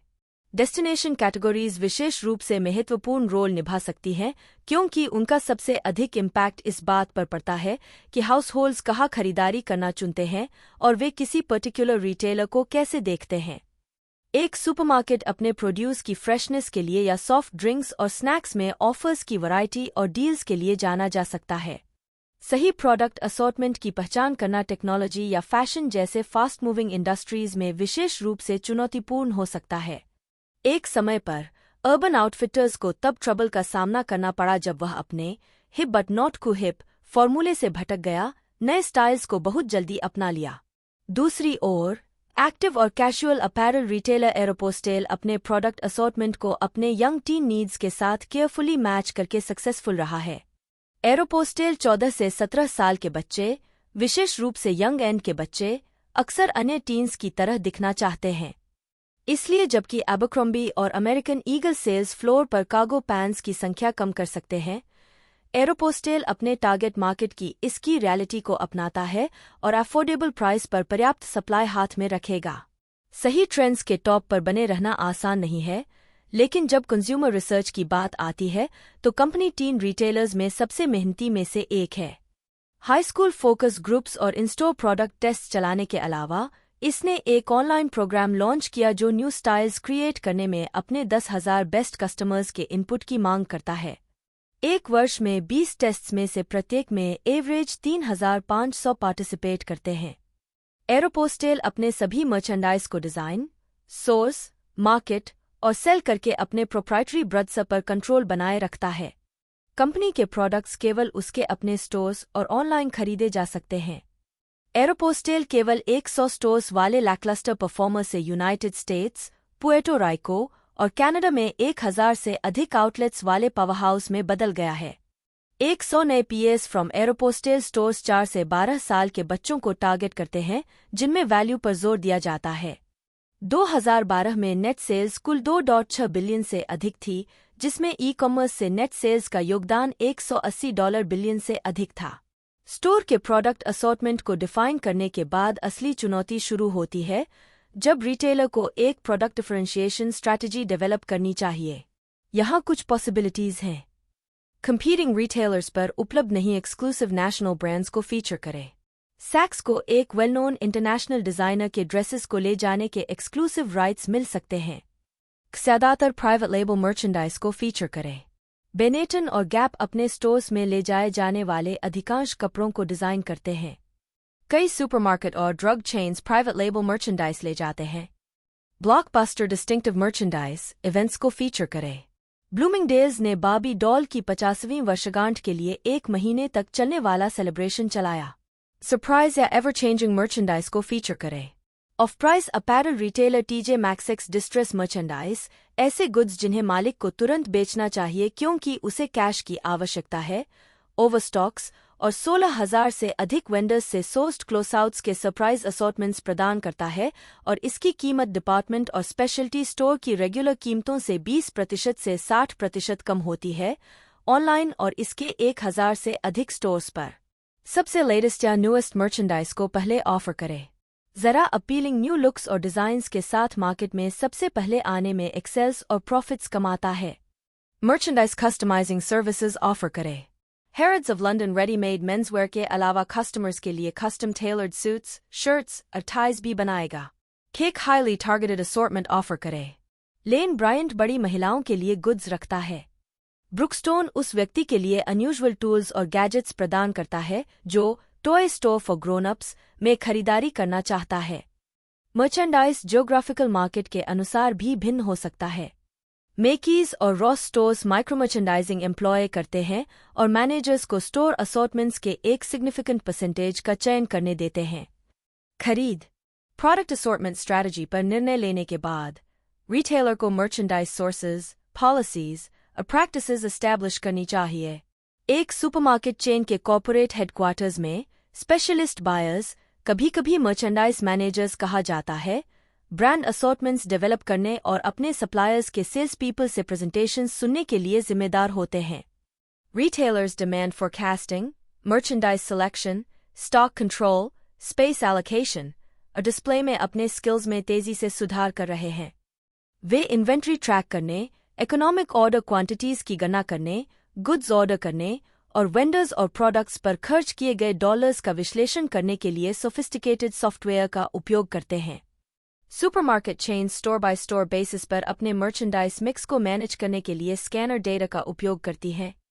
कुछ स्टोर्स इन्वेंटरी कंट्रोल और प्रोडक्ट रिप्लेनिशमेंट की सुविधा के लिए स्मार्ट टैग्स, छोटे रेडियो एंटेना से जुड़े माइक्रोचिप्स और इलेक्ट्रॉनिक रीडर से बने radio frequency identification (RFID) systems का उपयोग कर रहे हैं। स्मार्ट टैग्स को प्रोडक्ट्स पर एम्बेडेड किया जा सकता है या लेबल्स पर चिपकाया जा सकता है, और जब टैग किसी रीडर के पास होता है तो यह अपने कंप्यूटर डेटाबेस को एक यूनिक आइडेंटिफाइंग नंबर ट्रांसमिट करता है। कोका-कोला और जिलेट ने फैक्ट्रीज से सुपरमार्केट्स तक शॉपिंग बास्केट्स तक गुड्स की रियल टाइम में इन्वेंट्री की निगरानी और ट्रैक करने के लिए इनका उपयोग किया है। Stores direct product profitability (DPP) का उपयोग कर रहे हैं ताकि किसी प्रोडक्ट के handling costs, receiving, moving to storage, paperwork, selecting, checking, loading और स्पेस कॉस्ट को उस समय से मापा जा सके जब यह वेयरहाउस तक पहुंचता है, जब तक कि कोई कस्टमर इसे रिटेल स्टोर में नहीं खरीद लेता। उन्हें अपने सरप्राइज का पता चलता है कि किसी प्रोडक्ट पर ग्रोस मार्जिन का अक्सर डायरेक्ट प्रोडक्ट प्रॉफिट से बहुत कम संबंध होता है। कुछ हाई वॉल्यूम प्रोडक्ट्स के हैंडलिंग कॉस्ट्स इतने अधिक हो सकते हैं कि वे कम प्रॉफिटेबल होते हैं और लो वॉल्यूम प्रोडक्ट्स की तुलना में कम शेल्फ स्पेस के डिजर्व होते हैं। एलडी ने अपनी इनोवेटिव प्रोक्योरमेंट स्ट्रैटेजी के आधार पर खुद को अलग किया है। एलडी की सक्सेस स्टोरी 1913 में जर्मनी में एक सिंगल स्मॉल फूड मार्केट के साथ शुरू हुई। आज एलडी के 2 डिविजन्स हैं, एलडी नॉर्थ और एलडी साउथ, और 18 कंट्रीज में 9,600 स्टोर्स हैं। जबकि अन्य फूड रिटेलर्स हजारों प्रोडक्ट्स ले जाते हैं, एलडी की प्रोडक्ट रेंज बहुत नैरो है, लगभग 1,000 को प्रोडक्ट्स के साथ, जिनमें एलडी एक्सक्लूसिव प्राइवेट लेबल्स का दबदबा है। एलडी हाई टर्नओवर वाले प्रोडक्ट्स पर बहुत फोकस्ड है, जिसे वह हाई क्वांटिटीज में कम कीमतों पर सोर्स कर सकता है। लॉजिस्टिक्स, वीकली प्रमोशंस और ट्रांसपोर्ट बॉक्सेस में प्रोडक्ट्स के स्टोर डिस्प्लेस को कॉस्ट्स को यथासंभव कम रखने के लिए डिजाइन किया गया है ताकि वैल्यू प्रदान किया जा सके। एलडी और उसके प्रोडक्ट्स के बारे में कस्टमर परसेप्शन में वर्षों में काफी सुधार हुआ है। कम कीमतों पर हाई क्वालिटी ब्रांड प्रॉमिस है और एलडी ब्रदर्स ने कई इंडिपेंडेंट प्रोडक्ट टेस्ट्स में टॉप रेटिंग्स प्राप्त की हैं। अपने सप्लायर्स के लिए एलडी एक टफ लेकिन रिलायबल पार्टनर के रूप में जाना जाता है। प्राइस नेगोशिएशंस बहुत डिमांडिंग होने के लिए जाने जाते हैं। एलडी सप्लायर्स से क्वालिटी के हाई स्टैंडर्ड्स की गारंटी करने की भी अपेक्षा करता है और यह अपनी पूरी सप्लाई चेन में क्वालिटी की कॉन्स्टेंटली निगरानी करता है। कीमतें एक की पोजिशनिंग फैक्टर हैं और इन्हें target market, product and service assortment mix और कंपटीशन के संबंध में सेट किया जाना चाहिए। सभी retailers high turns earns, high volumes और हाई ग्रोस मार्जिन्स चाहते हैं, लेकिन दोनों आमतौर पर एक साथ नहीं जाते हैं। अधिकांश retailers high markup, lower volume group, fine specialty stores या low markup, higher volume group, mass merchandisers and discount stores आते हैं। इन प्रत्येक ग्रुप्स के भीतर फर्दर ग्रेडेशंस हैं। प्राइस स्पेक्ट्रम के एक छोर पर बेवर्ली हिल्स में रोडियो ड्राइव पर बाय अपॉइंटमेंट ओनली बिजन है, जिसे दुनिया का सबसे महंगा स्टोर माना जाता है। इसके कोलोन की ओरिजिनल कॉस्ट 6 आउंसेस के लिए $1,500 थी और इसके सूट की कीमत $25,000, टाइस की $1,200 और सॉक्स की $100 है। पैमाने के दूसरे छोर पर टारगेट ने कस्टमर्स को एक मजबूत वैल्यू प्रोपोजिशन प्रदान करने के लिए डिस्काउंट कीमतों के साथ एक हिप इमेज को कुशलता से जोड़ा है।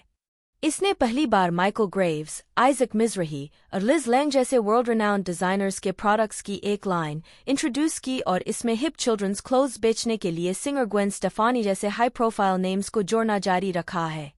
अधिकांश रिटेलर्स कुछ आइटम्स पर कम कीमतें लगाएंगे ताकि वे ट्रैफिक बिल्डर्स या लॉस लीडर्स के रूप में काम कर सकें या अपनी प्राइसिंग पॉलिसीज का संकेत दे सकें। वे स्टोर वाइड सेल्स चलाएंगे। वे धीमी गति से बिकने वाले मर्चेंडाइज पर मार्कडाउन्स की योजना बनाएंगे। उदाहरण के लिए, शू रिटेलर्स को उम्मीद है कि वे अपने 50% जूते नॉर्मल मार्कअप पर, 25% 40% मार्कअप पर और शेष 25% कॉस्ट पर बेचेंगे। एक स्टोर का एवरेज प्राइस लेवल और डिस्काउंटिंग पॉलिसीज उपभोक्ताओं के साथ उसकी प्राइस इमेज को प्रभावित करेंगे, लेकिन नॉन प्राइस रिलेटेड फैक्टर्स जैसे स्टोर एटमॉस्फेयर और सर्विस लेवल्स भी महत्वपूर्ण हैं। जैसा कि अध्याय 16 में उल्लेख किया गया है, वॉलमार्ट जैसे कुछ रिटेलर्स ने एवरीडे लो प्राइसिंग (EDLP) के पक्ष में सेल प्राइसिंग को छोड़ दिया है। EDLP से lower advertising costs, greater pricing stability, fairness और रिलायबिलिटी की एक मजबूत इमेज और हायर रिटेल प्रॉफिट्स हो सकते हैं। एवरीडे लो प्राइसिंग का अभ्यास करने वाली supermarket chains high low sale pricing का अभ्यास करने वालों की तुलना में अधिक प्रॉफिटेबल हो सकती हैं, लेकिन केवल कुछ सर्कमस्टांसेस में, जैसे कि जब मार्केट में कई लार्ज बास्केट शॉपर्स होते हैं जो किसी एक ट्रिप पर कई आइटम्स खरीदते हैं। सभी रिटेलर्स मार्जिन्स में सुधार के लिए कॉस्ट्स में कटौती करना चाह रहे हैं। कुछ ऐसा एनवायरमेंटली फ्रेंडली तरीके से करते हैं। वॉलमार्ट ने स्टोर की छतों को सफेद रंग में रंगकर एनर्जी यूज में 50% से अधिक और मेंटेनेंस में 30% से अधिक की कटौती की है ताकि सनलाइट रिफ्लेक्ट हो सके और एयर कंडीशनिंग के उपयोग को कम किया जा सके। टॉयलेट्स को फ्लश करने और अन्य उपयोगों के लिए स्टोरेज टैंक्स में बारिश के पानी को कैप्चर करना जिसमें पीने योग्य क्वालिटी के पानी की आवश्यकता नहीं होती है, और पार्किंग लॉट्स में लेड लाइट्स इंस्टॉल करना। सेवाएं एक और डिफरेंशिएटर अचूक रूप से विश्वसनीय कस्टमर सर्विस है, चाहे वह फेस टू फेस हो, फोन लाइंस पर हो या ऑनलाइन चैट के माध्यम से हो। रिटेलर्स को कस्टमर्स को ऑफर करने के लिए सर्विसेज मिक्स पर निर्णय लेना चाहिए। सिंहाव पूर्व खरीद सेवाओं में टेलीफोन और मेल ऑर्डर स्वीकार करना, एडवर्टाइजिंग, विंडो और interior display, fitting rooms, shopping hours, fashion shows और ट्रेड इन शामिल हैं। खरीद के बाद की सेवाओं में शिपिंग और डिलीवरी, गिफ्ट रैपिंग, एडजस्टमेंट्स और रिटर्न्स, ऑल्टरेशंस और टेलरिंग, इंस्टॉलेशंस और एंग्रेविंग शामिल हैं। एस्टरिस्क सहायक सेवाओं में general information, check cashing, parking, restaurants, repairs, interior decorating, credit, rest rooms, baby attendant service शामिल है। उपभोक्ता शिकायतों के कारण कई रिटेलर्स ने हाल के वर्षों में अपनी रिटर्न्स पॉलिसीज को ढीला कर दिया है। सेल्स में किसी भी संभावित इम्पेडिमेंट को कम करने और उपभोक्ताओं के साथ अपनी इमेज में सुधार करने के लिए ये फर्म्स रीस्टॉकिंग फीस को भी समाप्त कर रही हैं और रिटर्न पीरियड्स बढ़ा रही हैं। हालांकि कुछ पॉलिसीज को वार्डरोबिंग जैसे फ्रॉड्स का मुकाबला करने के लिए बनाए रखा गया है, कपड़ों की आइटम्स को पहनने और फिर वापस करने की प्रैक्टिस। गिफ्ट कार्ड्स एक और पॉपुलर सर्विस ऑफरिंग बनी हुई है। उपभोक्ता सालाना कार्ड्स पर $100 बिलियन से अधिक खर्च करते हैं। स्टोर का वातावरण। हर स्टोर का एक लुक और एक फिजिकल लेआउट होता है जो उसके चारों ओर घूमना कठिन या आसान बनाता है। देखें marketing memo, helping stores to sell. Kohl's floor plan एक रेसट्रैक लूप के मॉडल पर बनाया गया है और इसे स्टोर में सभी मर्चेंडाइज के पास से कस्टमर्स को आसानी से ले जाने के लिए डिज़ाइन किया गया है। इसमें एक मिडल आइल शामिल है जिसका उपयोग जल्दी में शॉपर्स शॉर्टकट के रूप में कर सकते हैं और यह कई कॉम्पिटिटर्स की तुलना में हायर स्पेंडिंग लेवल्स देता है। रिटेलर्स को कस्टमर के एक्सपीरियंस को आकार देने में सभी इंद्रियों पर विचार करना चाहिए। संगीत की टेम्पो में बदलाव सुपरमार्केट में बिताए गए एवरेज टाइम और डॉलर्स को प्रभावित करता है। धीमा संगीत हायर सेल्स को लीड कर सकता है। ब्लूमिंगडेल्स विभिन्न डिपार्टमेंट्स में अलग अलग एसेंसेस या सेंट्स का उपयोग करता है। बेबी स्टोर में baby powder, bathing suit area में सनटैन लोशन, लॉन्जरे में लाइलैक्स और हॉलिडे सीजन के दौरान सिनेमन और पाइन सेंट। विक्टोरियाज सीक्रेट और जूसी कूटर जैसे अन्य रिटेलर्स अपने विशिष्ट ब्रांडेड परफ्यूम्स का उपयोग करते हैं जिन्हें वे बेचते भी हैं। स्टोर गतिविधियां और अनुभव। ई कॉमर्स के विकास ने पारंपरिक ब्रिक एंड मोटर रिटेलर्स को रिस्पॉन्ड करने के लिए मजबूर किया है। अपने नेचुरल एडवांटेजेस के अलावा, जैसे प्रोडक्ट्स जिन्हें शॉपर्स वास्तव में देख, टच और टेस्ट कर सकते हैं, रियल लाइफ कस्टमर सर्विस और अधिकांश खरीदारियों के लिए कोई डिलीवरी लैग टाइम नहीं, स्टोर्स एक मजबूत डिफरेंशिएटर के रूप में एक शॉपिंग एक्सपीरियंस भी प्रदान करते हैं। स्टोर का वातावरण शॉपर्स की बेसिक मोटिवेशन से मेल खाना चाहिए। यदि कस्टमर्स के टास्क ओरिएंटेड और फंक्शनल माइंडसेट में होने की संभावना है, तो एक सिंपलर, अधिक रिस्ट्रेन्ड इन-स्टोर एनवायरनमेंट बेहतर हो सकता है। दूसरी ओर, एक्सपीरियंशियल प्रोडक्ट्स के कुछ रिटेलर्स कस्टमर्स को आकर्षित करने के लिए इन-स्टोर एंटरटेनमेंट क्रिएट कर रहे हैं जो फन और एक्साइटमेंट चाहते हैं। आउटडोर गियर और क्लोथिंग प्रोडक्ट्स के सेलर रे उपभोक्ताओं को स्टोर में 25 फुट या 65 फुट दीवारों पर क्लाइंबिंग इक्विपमेंट टेस्ट करने और एक साइमुलेटेड रेन शावर के तहत गोरेटेक्स रेनकोट्स आजमाने की अनुमति देता है। बास प्रो शॉप्स भी रिच कस्टमर एक्सपीरियंसेस प्रदान करता है। Bass pro shops outdoor sports equipment का एक retailer, Bass pro shops hunters, campers, fisherman, boaters और किसी भी प्रकार के आउटडोर्स फैंस को केटर करता है। इसके आउटडोर वर्ल्ड सुपर स्टोर्स में 1 स्क्वायर फीट या उससे अधिक जगह में विशाल aquariums, waterfalls, trout ponds, archery और rifle ranges, fly tying demonstrations, indoor driving range और पुडिंग ग्रीन्स और आइस फिशिंग से लेकर कंजर्वेशन तक हर चीज में क्लासेस सभी फ्री। प्रोडक्ट डेमोन्स्ट्रेशंस और टेस्टिंग के सपोर्ट में प्रत्येक डिपार्टमेंट को कॉरस्पॉन्डिंग आउटडोर एक्सपीरियंस को रिप्लिकेट करने के लिए सेटअप किया गया है। गर्मियों के दौरान पेरेंट्स अपने बच्चों को सभी डिपार्टमेंट्स में एक्टिविटीज की एक होस्ट के साथ फ्री इन-स्टोर फैमिली समर कैंप में ला सकते हैं। बेस प्रो शॉप्स अपने लॉयल कस्टमर्स के साथ एक मजबूत कनेक्शन बनाता है जिस क्षण वे स्टोर में प्रवेश करते हैं, एक टर्नस्टाइल के माध्यम से जो इस बात को हाईलाइट करने के लिए डिजाइन किया गया है कि वे एक अट्रैक्शन में प्रवेश कर रहे हैं, न कि केवल एक रिटेल स्पेस में, और उन्हें welcome fisherman, hunters and other lawyers कहने वाले इरेवरेंट साइन द्वारा ग्रीट किया जाता है। 2012 में 116 मिलियन लोगों ने बेस्ट प्रो शॉप पर खरीदारी की। एवरेज कस्टमर 50 मील से अधिक ड्राइव करके आया और 2 घंटे से अधिक समय तक रुका। मिसूरी में शोरूम पहला और सबसे बड़ा, राज्य का नंबर 1 टूरिस्ट डेस्टिनेशन है। कम्युनिकेशंस रिटेलर्स ट्रैफिक और परचेसेस जनरेट करने के लिए कम्युनिकेशन टूल्स की एक वाइड रेंज का उपयोग करते हैं। वे एड्स प्लेस करते हैं, स्पेशल सेल्स चलाते हैं, मनी सेविंग कूपन्स इश्यू करते हैं, ईमेल प्रमोशंस बेचते हैं और frequent shopper reward programs, in store food sampling और शेल्फ्स पर या चेकआउट पॉइंट्स पर कूपन चलाते हैं। वे point of sale materials design करने के लिए मैन्युफैक्चरर्स के साथ काम करते हैं जो उनकी दोनों इमेजेस को रिफ्लेक्ट करते हैं। वे अपने ईमेल्स के आने का टाइम तय करते हैं और उन्हें अटेंशन ग्रैबिंग सब्जेक्ट लाइंस और एनिमेशन और पर्सनलाइज्ड मैसेजेस और एडवाइस के साथ डिजाइन करते हैं। रिटेलर्स अपने ब्रदर के इर्दगिर्द कम्युनिटीज बनाने और इन्फॉर्मेशन देने के लिए इंटरैक्टिव और सोशल मीडिया का भी उपयोग कर रहे हैं। वे इस बात का स्टडी करते हैं कि कंज्यूमर्स उनके ईमेल्स पर कैसे रिस्पॉन्ड करते हैं, न केवल यह कि मैसेजेस कहाँ और कैसे ओपन किए जाते हैं, बल्कि यह भी कि किन वर्ड्स और इमेजेस ने क्लिक करने के लिए प्रेरित किया। मेकीज कस्टमर्स को 1 दर्जन से अधिक ग्रुप्स में सेगमेंट करता है और विभिन्न प्रोडक्ट्स के लिए अलग अलग ईमेल्स भेजता है।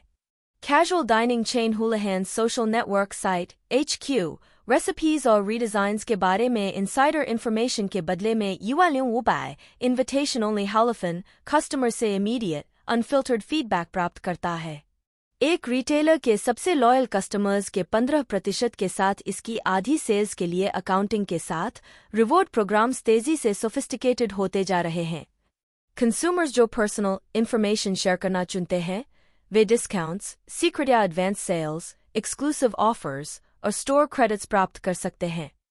CVS के 70 मिलियन लॉयल्टी क्लब मेंबर्स हैं जो इन-स्टोर कूपन सेंटर्स का उपयोग कर सकते हैं और अपनी सेल्स रिसीट्स के साथ कूपन्स प्राप्त कर सकते हैं। कई रिटेलर्स कस्टमर्स के साथ कनेक्ट होने और टारगेटेड ग्रुप्स को एड्स भेजने के लिए ट्विटर का उपयोग कर रहे हैं। कुछ लोकल रिटेलर्स ग्रुपॉन, लिविंग सोशल और अन्य से डिजिटल डेली डील सर्विसेज का उपयोग कर रहे हैं। हालांकि हाल ही में प्रॉफिटेबिलिटी की कमी के कारण कई लोगों ने इस अप्रोच को छोड़ दिया है। लोकेशन रिटेल सफलता की 3 कीज अक्सर लोकेशन, लोकेशन और लोकेशन कही जाती हैं। डिपार्टमेंट स्टोर चेन्स, तेल कंपनीज और फास्ट फूड फ्रेंचाइजर्स देश के उन रीजन्स को चुनने में बहुत सावधानी बरतते हैं जिनमें आउटलेट्स खोलना है, फिर पर्टिकुलर सिटीज और फिर पर्टिकुलर साइट्स। रिटेलर्स अपने स्टोर्स को निम्नलिखित लोकेशंस में प्लेस कर सकते हैं। ए सेंट्रल बिजनेस डिस्ट्रिक्ट सबसे पुराने और सबसे अधिक ट्रैफिक शहर के क्षेत्र जिन्हें अक्सर डाउनटाउन के रूप में जाना जाता है। रीजनल शॉपिंग सेंटर्स बड़े सबर्बन मॉल्स जिनमें 40 से 200 स्टोर्स होते हैं। आमतौर पर 1 या 2 राष्ट्रीय स्तर पर जाने माने एंकर स्टोर्स होते हैं जैसे मेकीज या लॉर्ड टेलर या पेटको, पेलेस शूज या बेड बाथ बियॉन्ड जैसे बिग बॉक्स स्टोर्स का एक कॉम्बिनेशन और बड़ी संख्या में छोटे स्टोर्स जिनमें से कई फ्रैंचाइज ऑपरेशन के तहत होते हैं। कम्युनिटी शॉपिंग सेंटर्स एक एंकर स्टोर और 20 से 40 छोटे स्टोर्स वाले छोटे मॉल्स।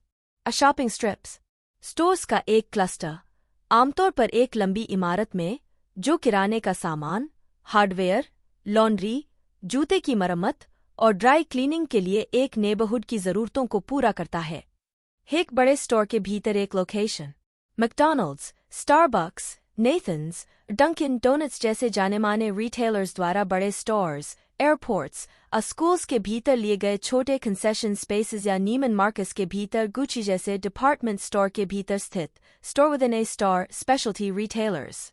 स्टैंडअलोन स्टोर्स कोल्स और जेसीपीनी जैसे कुछ रिटेलर्स मॉल्स और शॉपिंग सेंटर्स से बच रहे हैं और फ्रीस्टैंडिंग स्टोर फ्रंट्स को पसंद कर रहे हैं ताकि वे सीधे अन्य रिटेल स्टोर्स से कनेक्टेड न हों।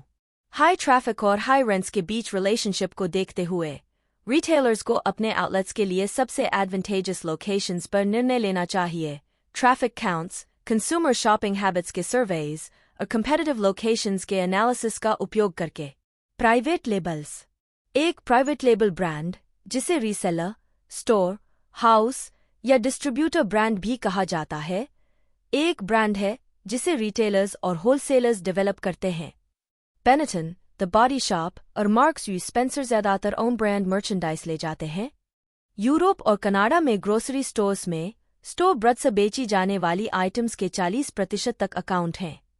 ब्रिटेन में सेन्सबरी और टेस्को, जो सबसे बड़ी फूड चेन्स हैं, जो बेचते हैं उसका लगभग आधा स्टोर लेबल गुड्स है। जर्मनी और स्पेन भी प्राइवेट लेबल सेल्स के उच्च परसेंटेज वाले यूरोपीय मार्केट्स हैं। कई मैन्युफैक्चरर्स के लिए रिटेलर्स कोलैबोरेटर्स और कॉम्पिटिटर्स दोनों हैं। प्राइवेट लेबल मैन्युफैक्चरर्स एसोसिएशन के अनुसार यूएस सुपरमार्केट्स, ड्रग चेन्स और मास मर्चेंडाइजर्स में बेचे जाने वाले प्रत्येक 5 आइटम्स में से एक के लिए स्टोर ब्रथ अब अकाउंट हैं। एक स्टडी में 10 शॉपर्स में से 7 का मानना था कि उनके द्वारा खरीदे गए प्राइवेट लेबल प्रोडक्ट्स उनके नेशनल ब्रांड काउंटरपार्ट्स जितने ही अच्छे थे, यदि बेहतर नहीं, और लगभग हर हाउसहोल्ड समय समय पर प्राइवेट लेबल ब्रथ खरीदता है। प्राइवेट लेबल मार्केटिंग में दाव ऊंचे हैं। फूड और बेवरेजेस में नेशनल ब्रथ से प्राइवेट लेबल्स में एक शिफ्ट से सुपरमार्केट चेन्स के लिए राजस्व में 5.5 बिलियन जुड़ने का अनुमान है। प्राइवेट लेबल्स तेजी से इस तरह से आगे बढ़ रहे हैं कि कई नामी ब्रथ के मैन्युफैक्चरर्स डरे हुए हैं। मंदी प्राइवेट लेबल सेल्स को बढ़ा देती है, और एक बार जब कुछ कंज्यूमर्स किसी प्राइवेट लेबल पर स्विच कर लेते हैं तो वे हमेशा वापस नहीं जाते हैं। लेकिन कुछ एक्सपर्ट्स का मानना है कि 50% प्राइवेट लेबल वॉल्यूम को ले जाने की नेचुरल लिमिट है, क्योंकि 1. कंज्यूमर्स कुछ नेशनल ब्रथ पसंद करते हैं, और 2. कई product categories private label basis पर फीजिबल या अट्रैक्टिव नहीं है। सुपरमार्केट्स में प्राइवेट लेबल्स दूध और पनीर, ब्रेड और बेक्ड गुड्स, दवाएं और remedies, paper products, fresh produce और पैकेज्ड मीट्स में बड़े सेलर्स हैं। प्राइवेट लेबल्स की भूमिका। इंटरमीडियरीज अपने ब्रथ्स को स्पॉन्सर क्यों करते हैं? सबसे पहले, ये ब्रथ्स अधिक प्रॉफिटेबल हो सकते हैं। इंटरमीडियरीज एक्सेस कैपेसिटी वाले मैन्युफैक्चरर्स का उपयोग करने में सक्षम हो सकते हैं, जो प्राइवेट लेबल गुड्स का उत्पादन कम लागत पर करेंगे। अन्य लागतें, जैसे research and development, advertising, sales promotion और फिजिकल डिस्ट्रीब्यूशन, ये बहुत कम होती हैं। इसलिए प्राइवेट लेबल्स एक उच्च प्रॉफिट मार्जिन जनरेट कर सकते हैं। रिटेलर्स कॉम्पिटिटर्स से खुद को अलग करने के लिए एक्सक्लूसिव स्टोर ब्रथ्स भी डेवलप करते हैं। कई प्राइस सेंसिटिव कंज्यूमर्स कुछ कैटेगरीज में स्टोर ब्रांड्स पसंद करते हैं। ये प्रेफरेंसेस रिटेलर्स को नेशनल ब्रांड्स के मार्केटर्स के साथ बार्गेनिंग पावर बढ़ा देती हैं। हमें प्राइवेट लेबल या स्टोर ब्रथ्स को जेनेरिक्स से अलग करना चाहिए। Generics unbranded, plainly packaged, spaghetti, paper towels और डिब्बाबंद पीचेस जैसे कॉमन प्रोडक्ट्स के कम एक्सपेंसिव वर्जन्स होते हैं। वे एक ऐसी प्राइस पर स्टैंडर्ड या लोअर क्वालिटी प्रदान करते हैं जो नेशनली एडवर्टाइज्ड ब्रथ्स की तुलना में 20% से 40% तक कम और रिटेलर के प्राइवेट लेबल ब्रथ्स की तुलना में 10% से 20% तक कम हो सकती है। Lower price, lower cost, labelling and packaging और मिनिमल एडवर्टाइजिंग और कभी कभी लोअर क्वालिटी इंग्रेडिएंट्स द्वारा संभव बनाई जाती है। जेनेरिक्स विभिन्न प्रोडक्ट्स की एक वाइड रेंज में पाए जा सकते हैं, यहाँ तक कि दवाओं में भी। फार्मा जायंट नोवार्टिस दुनिया के टॉप 5 ब्रांडेड ड्रग्स बनाने वालों में से एक है, जिसमें हाई ब्लड प्रेशर के लिए द्योवन और कैंसर के लिए ग्लीवेक जैसी सफलताएं हैं। लेकिन संडोज, हेक्सल, ईऑन लैब्स और अन्य के एक्विजिशन के बाद यह दुनिया का दूसरा सबसे बड़ा जेनेरिक ड्रग्स बनाने वाला भी बन गया है। प्राइवेट लेबल सफलता कारक। मैन्युफैक्चरर्स और प्राइवेट लेबल्स के बीच बैटल में रिटेलर्स के पास बढ़ती मार्केट पावर है। क्योंकि शेल्फ स्पेस स्केर्स है, कई सुपरमार्केट्स एक न्यू ब्रांड को स्वीकार करने के लिए स्लॉटिंग फी चार्ज करते हैं ताकि उसे लिस्ट और स्टॉक करने की कॉस्ट को कवर किया जा सके। रिटेलर्स स्पेशल डिस्प्ले स्पेस और इन स्टोर एडवर्टाइजिंग स्पेस के लिए भी चार्ज करते हैं। वे आमतौर पर अपने ब्रथ्स को अधिक प्रोमिनेंट डिस्प्ले देते हैं और सुनिश्चित करते हैं कि वे वेल स्टॉक्ड हों। रिटेलर्स अपने स्टोर ब्रांड्स में बेहतर क्वालिटी बिल्ड कर रहे हैं और अट्रैक्टिव, इनोवेटिव पैकेजिंग पर जोर दे रहे हैं। Supermarket retailers premium store brand items add कर रहे हैं। जब क्रोगर्स ने अपने अपस्केल प्राइवेट लेबल पिज़्ज़ा के लिए बेहतर क्वालिटी के चीज़ेस, मीट्स और वेजीज की सप्लाई के लिए नए वेंडर्स पर स्विच किया तो सेल्स बढ़ गई। सुपरमार्केट चेन अब अपने स्टोर्स में प्रीमियम पिज़्ज़ा मार्केट के 60% का मालिक है। प्राइवेट लेबल्स के साथ सबसे सक्सेसफुल सुपरमार्केट रिटेलर्स में से एक कनाडा का लोबलो है। लोबलो 1984 से जब इसकी President's Choice line of foods ने अपनी शुरुआत की, प्राइवेट लेबल शब्द ने तुरंत लॉबलॉ को दिमाग में ला दिया है। टोरंटो बेस्ड कंपनी की डेकेडेंट चॉकलेट चिप कुकी जल्दी ही एक कैनेडियन लीडर बन गई और दिखाया कि कैसे innovative store brands national brands के साथ उनकी क्वालिटी को मैच या उससे भी अधिक करके इफेक्टिवली compete कर सकते हैं। अपनी प्रीमियम प्रेसिडेंट्स चॉइस लाइन और अपनी no frills yellow labelled no name line, जिसे कंपनी ने हाल ही के रिसेशन के दौरान फिर से लॉन्च किया, के लिए एक फाइनली ट्यून्ड ब्रांड स्ट्रैटेजी ने इसके स्टोर्स को अलग करने में मदद की है और लॉबलॉ को कनाडा और यूनाइटेड स्टेट्स में एक पावरहाउस बनाया है। प्रेसिडेंट्स चॉइस लाइन इतनी सक्सेसफुल हो गई है कि लॉबलॉ से अन्य कंट्रीज में नॉन कम्पेटिटिव रिटेलर्स को लाइसेंस दे रहा है। एक good, better, best brand portfolio को पूरा करने के लिए लॉबलॉ ने एक डिस्टिंक्टिव ब्लैक लेबल डिजाइन के तहत 100 से अधिक प्रेसिडेंट्स चॉइस फूड प्रोडक्ट्स की एक अफोर्डेबल लक्जरी लाइन भी इंट्रोड्यूस की है। हर एक 8 साल पुराने चौडर और जिंजर स्पाइस चॉकलेट सॉस से लेकर बेकन मार्मलेड तक को एक कहानी के साथ मार्केट किया जाता है कि यह कहाँ से है, इसे कौन प्रोड्यूस करता है और इसे क्यों चुना गया था। अपने प्राइवेट लेबल्स की ओवरऑल स्ट्रेंथ को भुनाने के लिए लॉबलॉ ने एक Food Network reality TV show Recipe to Riches launch किया, जहां कंटेस्टेंट्स अपने होममेड रेसिपीज को एक एक्चुअल प्रेसिडेंट्स चॉइस प्रोडक्ट में डेवलप करवाने के लिए compete करते हैं, जो अगले ही दिन लॉबलॉ स्टोर्स पर परचेस के लिए उपलब्ध होता है। हालांकि प्राइवेट लेबल्स की सक्सेस का श्रेय रिटेलर्स को जाता है, लेकिन स्टोर ब्रड्स की बढ़ती पावर को नेशनल ब्रड्स के कमजोर होने से भी फायदा हुआ है। कई उपभोक्ता अधिक प्राइस सेंसिटिव हो गए हैं, एक ऐसा ट्रेंड जो कूपन्स और प्राइस स्पेशल्स की निरंतर बौछार से मजबूत हुआ है, जिसने एक पीढ़ी को प्राइस पर खरीदने के लिए ट्रेन किया है। प्रतिस्पर्धी मैन्युफैक्चरर्स और नेशनल रिटेलर्स एक कैटेगरी में बेस्ट ब्रांड्स की क्वालिटी और फीचर्स की कॉपी और डुप्लीकेट करते हैं, जिससे फिजिकल प्रोडक्ट डिफरेंशिएशन कम हो जाती है। इसके अलावा मार्केटिंग कम्युनिकेशन बजट्स में कटौती करके कुछ फर्म्स ने ब्रांड इमेज में कोई इंटेंजिबल डिफरेंसेस पैदा करना कठिन बना दिया है। ब्रांड एक्सटेंशंस और लाइन एक्सटेंशंस की एक स्टेडी स्ट्रीम ने कई बार ब्रांड आइडेंटिटी को धुंधला कर दिया है और प्रोडक्ट प्रोलिफरेशन की एक कंफ्यूजिंग मात्रा को जन्म दिया है। इन ट्रेंड्स के खिलाफ जाते हुए कई मैन्युफैक्चरर्स या नेशनल ब्रड्स वापसी कर रहे हैं। Marketing insight manufacturers respond to the private label threat private labels के साथ अधिक इफेक्टिवली compete करने के लिए अपनाई जा रही स्ट्रैटेजीज और टैक्टिक्स का वर्णन करता है। होलसेलिंग होलसेलिंग में उन सभी गतिविधियों को शामिल किया जाता है जिनमें गुड्स या सर्विसेज उन लोगों को बेचे जाते हैं जो रीसेल या बिजनेस यूज के लिए खरीदते हैं। इसमें मैन्युफैक्चरर्स और फार्मर्स शामिल नहीं होते हैं, क्योंकि वे मुख्य रूप से उत्पादन में लगे होते हैं, और इसमें रिटेलर्स भी शामिल नहीं होते हैं। होलसेलर्स के प्रमुख प्रकार टेबल 18.4 में वर्णित हैं। होलसेलर्स, जिन्हें डिस्ट्रीब्यूटर्स भी कहा जाता है, कई मायनों में रिटेलर्स से भिन्न होते हैं। सबसे पहले होलसेलर्स प्रमोशन, एटमॉस्फेयर और लोकेशन पर कम ध्यान देते हैं, क्योंकि वे अंतिम उपभोक्ताओं के बजाय बिजनेस कस्टमर्स के साथ डील करते हैं। दूसरा, होलसेल ट्रांजैक्शंस आमतौर पर रिटेल ट्रांजैक्शंस से बड़े होते हैं, और होलसेलर्स आमतौर पर रिटेलर्स की तुलना में एक बड़े ट्रेड एरिया को कवर करते हैं। तीसरा, होलसेलर्स और रिटेलर्स अलग अलग कानूनी रेगुलेशंस और टैक्सेस के अधीन होते हैं। मैन्युफैक्चरर्स सीधे रिटेलर्स या अंतिम उपभोक्ताओं को क्यों नहीं बेचते हैं? होलसेलर्स का उपयोग क्यों करें? सामान्य तौर पर होलसेलर्स निम्नलिखित फंक्शंस में से एक या अधिक को अधिक कुशलता से परफॉर्म कर सकते हैं। सेलिंग एंड प्रमोटिंग होलसेलर्स की सेल्स फोर्सेस मैन्युफैक्चरर्स को अपेक्षाकृत कम लागत पर कई स्मॉल बिजनेस कस्टमर्स तक पहुंचने में मदद करती हैं।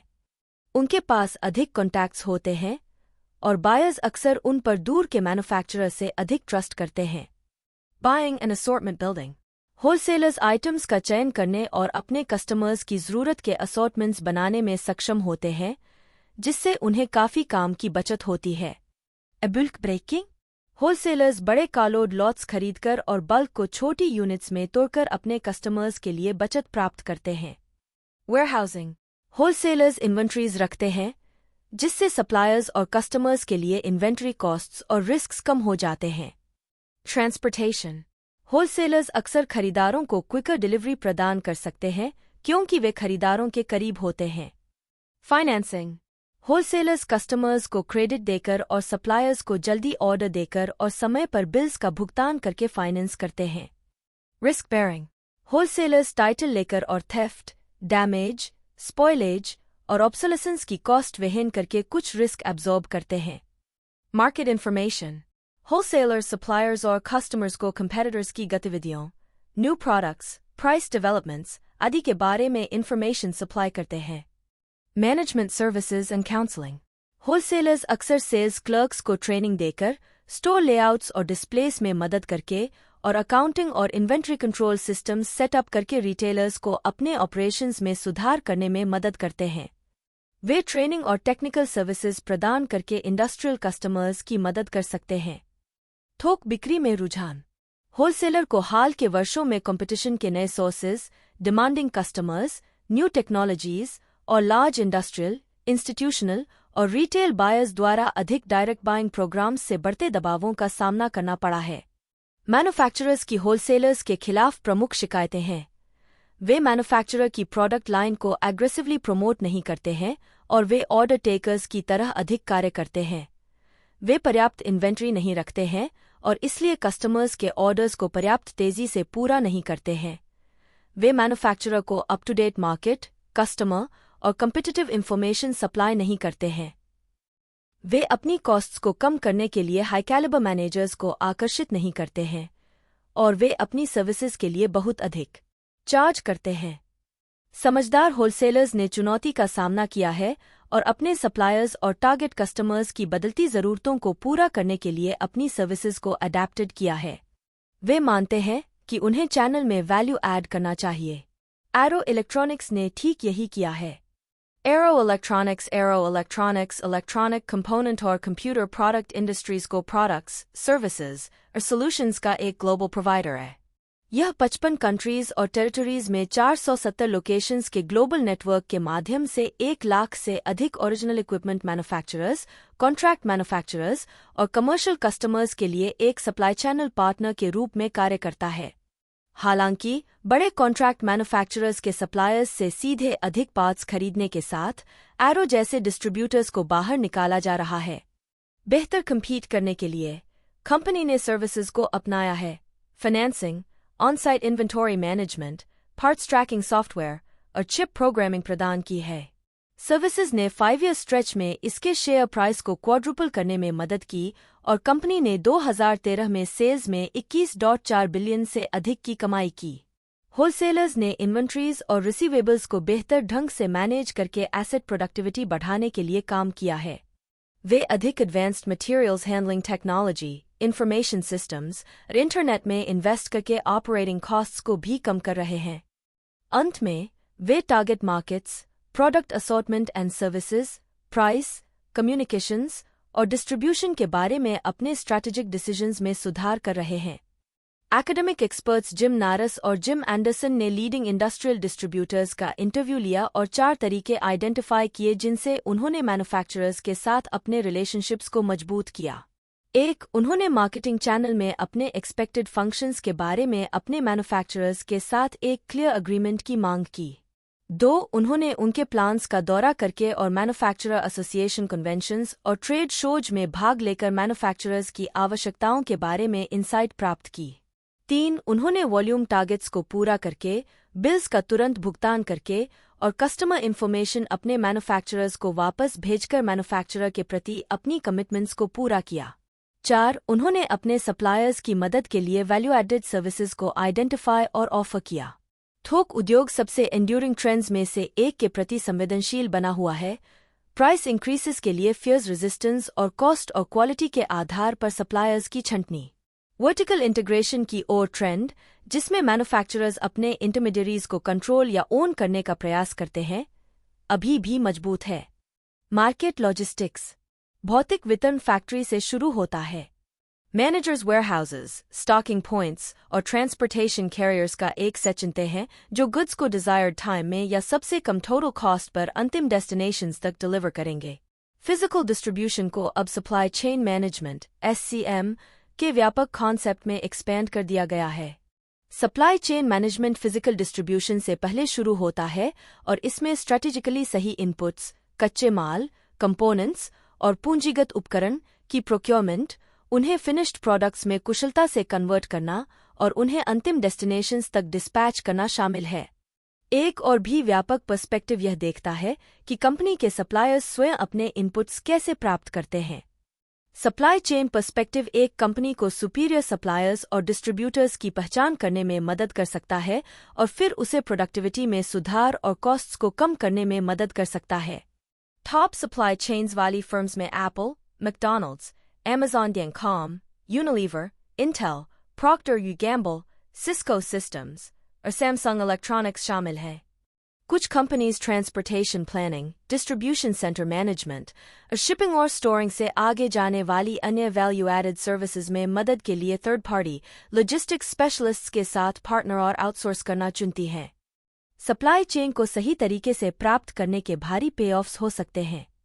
2005 में वर्लपूल ने खुद को वेयरहाउस, ट्रांसपोर्ट डेपोट्स और फैक्ट्री डिस्ट्रीब्यूशन सेंटर्स के एक हौज-पौज के साथ पाया। स्क्रैच से निर्मित एक नए state of the art distribution system में 4 साल के $600 मिलियन के इन्वेस्टमेंट के बाद कंपनी ने अपनी एनुअल इन्वेंट्री को लगभग $250 मिलियन प्रति वर्ष कम कर दिया और अब 48 से 72 घंटों में प्रोडक्ट्स डिलीवर करने में सक्षम होने के साथ साथ बढ़ी हुई एफिशिएंसी में $100 मिलियन प्रति वर्ष की बचत प्राप्त करता है। मार्केट लॉजिस्टिक्स में डिमांड को पूरा करने के लिए इंफ्रास्ट्रक्चर की प्लानिंग, फिर प्रॉफिट पर कस्टमर रिक्वायरमेंट्स को पूरा करने के लिए ओरिजिन के पॉइंट्स से यूज के पॉइंट्स तक मटेरियल्स और फाइनल गुड्स के फिजिकल फ्लोज को इम्प्लीमेंट और कंट्रोल करना शामिल है। मार्केट लॉजिस्टिक्स प्लानिंग के 4 स्टेप्स हैं। 1. अपने कस्टमर्स को कंपनी के वैल्यू प्रोपोजिशन पर निर्णय लेना। हमें कौन सा on time delivery standard offer करना चाहिए? ऑर्डरिंग और बिलिंग एक्यूरेसी में हमें किन लेवल्स को प्राप्त करना चाहिए? 2. कस्टमर्स तक पहुंचने के लिए बेस्ट चैनल डिजाइन और नेटवर्क स्ट्रैटेजी का चयन करना। क्या कंपनी को सीधे कस्टमर्स की सेवा करनी चाहिए या इंटरमीडियरीज के माध्यम से? हमें किन मैन्युफैक्चरिंग फैसिलिटी से कौन से प्रोडक्ट्स सोर्स करने चाहिए?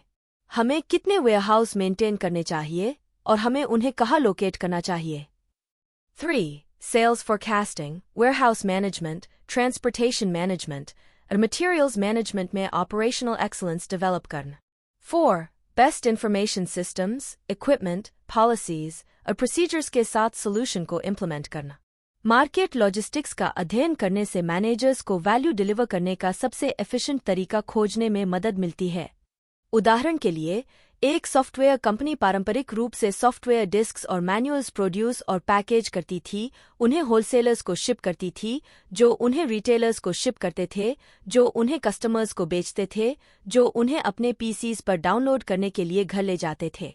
मार्केट लॉजिस्टिक्स ने 2 सुपीरियर डिलीवरी सिस्टम्स की पेशकश की। पहले वाले ने कस्टमर को सॉफ्टवेयर को सीधे अपने कंप्यूटर पर डाउनलोड करने दिया। दूसरे ने कंप्यूटर मैन्युफैक्चरर को सॉफ्टवेयर को अपने प्रोडक्ट्स पर डाउनलोड करने की अनुमति दी। दोनों सॉल्यूशंस ने लाखों डिस्क्स और मैनुअल्स की प्रिंटिंग, पैकेजिंग, शिपिंग और स्टॉकिंग की आवश्यकता को समाप्त कर दिया और जल्दी ही इंडस्ट्रीज का नॉर्म बन गए। एकीकृत logistics system. Market logistics task के लिए इंटीग्रेटेड लॉजिस्टिक्स सिस्टम्स (ILAs) की आवश्यकता होती है, जिसमें materials management, material flow systems और फिजिकल डिस्ट्रीब्यूशन शामिल हैं, जो इंफॉर्मेशन टेक्नोलॉजी (AT) द्वारा सहायता प्राप्त होते हैं। इंफॉर्मेशन सिस्टम्स मार्केट लॉजिस्टिक्स को मैनेज करने में एक क्रिटिकल रोल निभाते हैं, विशेष रूप से computers, point of sale terminals, uniform product barcodes, satellite tracking, electronic data interchange (EDI) और इलेक्ट्रॉनिक फंड्स ट्रांसफर (EFT) के माध्यम से। इन डेवलपमेंट्स ने ऑर्डर साइकिल टाइम को शॉर्टन किया है, क्लेरिकल लेबर को कम किया है, एरर्स को कम किया है और ऑपरेशंस का इम्प्रूव्ड कंट्रोल प्रदान किया है। उन्होंने कंपनीज को प्रोडक्ट कल सुबह 10 बजे डॉक 25 पर होगा प्रॉमिस करने और उस प्रॉमिस को पूरा करने में सक्षम बनाया है। मार्केट लॉजिस्टिक्स में कई एक्टिविटीज शामिल हैं। सबसे पहला सेल्स फोरकास्टिंग है, जिसके आधार पर कंपनी डिस्ट्रीब्यूशन, प्रोडक्शन और इन्वेंटरी लेवल्स को स्केड्यूल करती है। प्रोडक्शन प्लान्स उन मटेरियल्स को इंडिकेट करते हैं जिन्हें परचेसिंग डिपार्टमेंट को ऑर्डर करना चाहिए। ये मटेरियल्स इनबाउंड ट्रांसपोर्टेशन के माध्यम से आते हैं, रिसीविंग एरिया में एंटर होते हैं और रॉ मटेरियल इन्वेंटरी में स्टोर किए जाते हैं। रॉ मटेरियल्स को फिनिश्ड गुड्स में कन्वर्ट किया जाता है। Finish goods inventory customer orders और मैन्युफैक्चरिंग एक्टिविटी के बीच की लिंक है। कस्टमर्स के orders finish goods inventory level को कम करते हैं और मैन्युफैक्चरिंग एक्टिविटी से बढ़ाती हैं। फिनिश्ड गुड्स असेंबली लाइन से फ्लोन होते हैं और packaging, implant warehousing, shipping room processing, outbound transportation, field warehousing, delivery and service से गुजरते हैं। मैनेजमेंट मार्केट लॉजिस्टिक्स की टोटल कॉस्ट के बारे में कंसर्न्ड हो गया है, जो प्रोडक्ट की कॉस्ट के 30 से 40% तक हो सकती है। यूएस ग्रोसरी बिजनेस में वेस्ट या श्रिंक पेरिशेबल गुड्स के 8 से 10% को प्रभावित करता है, जिसकी एनुअल कॉस्ट $20 बिलियन है। स्टॉप शॉप, एक $16 बिलियन की ग्रोसरी चेन, ने डिस्कवर किया कि फ्रूट्स और वेजीज और अन्य पेरिशेबल्स के बड़े पहाड़ जैसे डिस्प्लेस का मतलब अधिक सेल्स नहीं होता है। इसके बजाय यह अक्सर शेल्फ पर खराब होने का कारण बनता था, जिससे कस्टमर्स नाखुश होते थे और खराब हो चुकी आइटम्स को सोर्ट करने के लिए अधिक स्टाफ की आवश्यकता होती थी। पेरिशेबल डिपार्टमेंट्स के एनालिसिस के बाद स्टॉप शॉप ने डिस्प्ले पर रखे जाने वाले फूड्स की संख्या में कटौती की। उदाहरण के लिए 24 के बजाय 8 एवोकाडोस, 12 के बजाय 4 सैल्मन फिलेट्स और श्रिंक को कम करके और कस्टमर सेटिस्फैक्शन में सुधार करके अनुमानित $100 मिलियन की एनुअल बचत की। अनेक विशेषज्ञ मार्केट लॉजिस्टिक्स को लागत बचत के लिए अंतिम सीमा कहते हैं और कंपनियां सिस्टम से हर अनावश्यक लागत को बाहर निकालने के लिए दृढ़ हैं। 1982 में लॉजिस्टिक्स अमेरिकी जीडीपी का 14.5% था। 2012 तक यह हिस्सा घटकर लगभग 8.5% रह गया था। 70 इन लागतों को कम करने से कम कीमतें, हायर प्रॉफिट मार्जिन्स या दोनों मिलते हैं। भले ही मार्केट लॉजिस्टिक्स की लागत अधिक हो सकती है, एक सुनियोजित प्रोग्राम कॉम्पिटिटिव मार्केटिंग में एक पोटेंट टूल हो सकता है। अनेक कंपनियां लीन मैन्युफैक्चरिंग को अपना रही हैं, जिसे मूल रूप से टोयोटा जैसी जापानीज कंपनियों ने शुरू किया था ताकि समय, सामग्री और पैसे की न्यूनतम बर्बादी के साथ सामान प्रोड्यूस किया जा सके। कॉम्ड के डिस्पोजेबल डिवाइसेस का उपयोग दुनिया में कहीं न कहीं हर 90 सेकंड में ऑर्थोस्कोपिक सर्जरी के दौरान जोड़ों के आसपास फ्लूइड डालने और निकालने के लिए किया जाता है। 61 उत्पादन को सुव्यवस्थित करने के लिए मेडिकल मैन्युफैक्चरर कॉम्ड ने अपने ऑपरेशंस को अपने प्रोडक्ट्स के अल्टीमेट बायर से यथासंभव निकटता से जोड़ने, उत्पादकता बढ़ाने, फ्लोर स्पेस के अपने उपयोग में सुधार करने और इन्वेंट्री में कटौती करने के लिए लीन मैन्युफैक्चरिंग और 6 सिग्मा फिलॉसफीज को लागू करने का लक्ष्य रखा। मैन्युफैक्चरिंग को चीन ले जाने के बजाय, जिससे श्रम लागत कम हो सकती थी, लेकिन लंबे लीड टाइम्स, इन्वेंट्री बिल्डअप और अप्रत्याशित देरी का जोखिम भी हो सकता था, कंपनी ने हॉस्पिटल्स द्वारा ऑर्डर्स देने के बाद ही अपने डिस्पोजेबल प्रोडक्ट्स को असेंबल करने के लिए नई प्रोडक्शन प्रोसेसेस शुरू की। लगभग 80% ऑर्डर्स पर्याप्त रूप से प्रेडिक्टेबल थे कि हर कुछ महीनों में अपडेट होने वाले डिमांड फोरकास्ट्स आवली प्रोडक्शन टारगेट्स निर्धारित कर सकते थे। कॉम्ड की नई दक्षता के प्रमाण के रूप में फ्लूइड इंजेक्शन डिवाइसेस के लिए असेंबली एरिया 3,300 स्क्वायर फीट और $93,000 मूल्य के पार्ट्स के स्टॉकिंग से 650 स्क्वायर फीट और $6,000 मूल्य के पार्ट्स तक चला गया। प्रति वर्कर आउटपुट 21% बढ़ गया। इसी तरह इसके शेव ब्लेड फैक्ट्री ने कुछ मामलों में 30% तक लागत कम करते हुए प्रोडक्शन बढ़ा दी। लीन मैन्युफैक्चरिंग को सोच समझकर इम्प्लीमेंट किया जाना चाहिए और इसकी बारीकी से निगरानी की जानी चाहिए।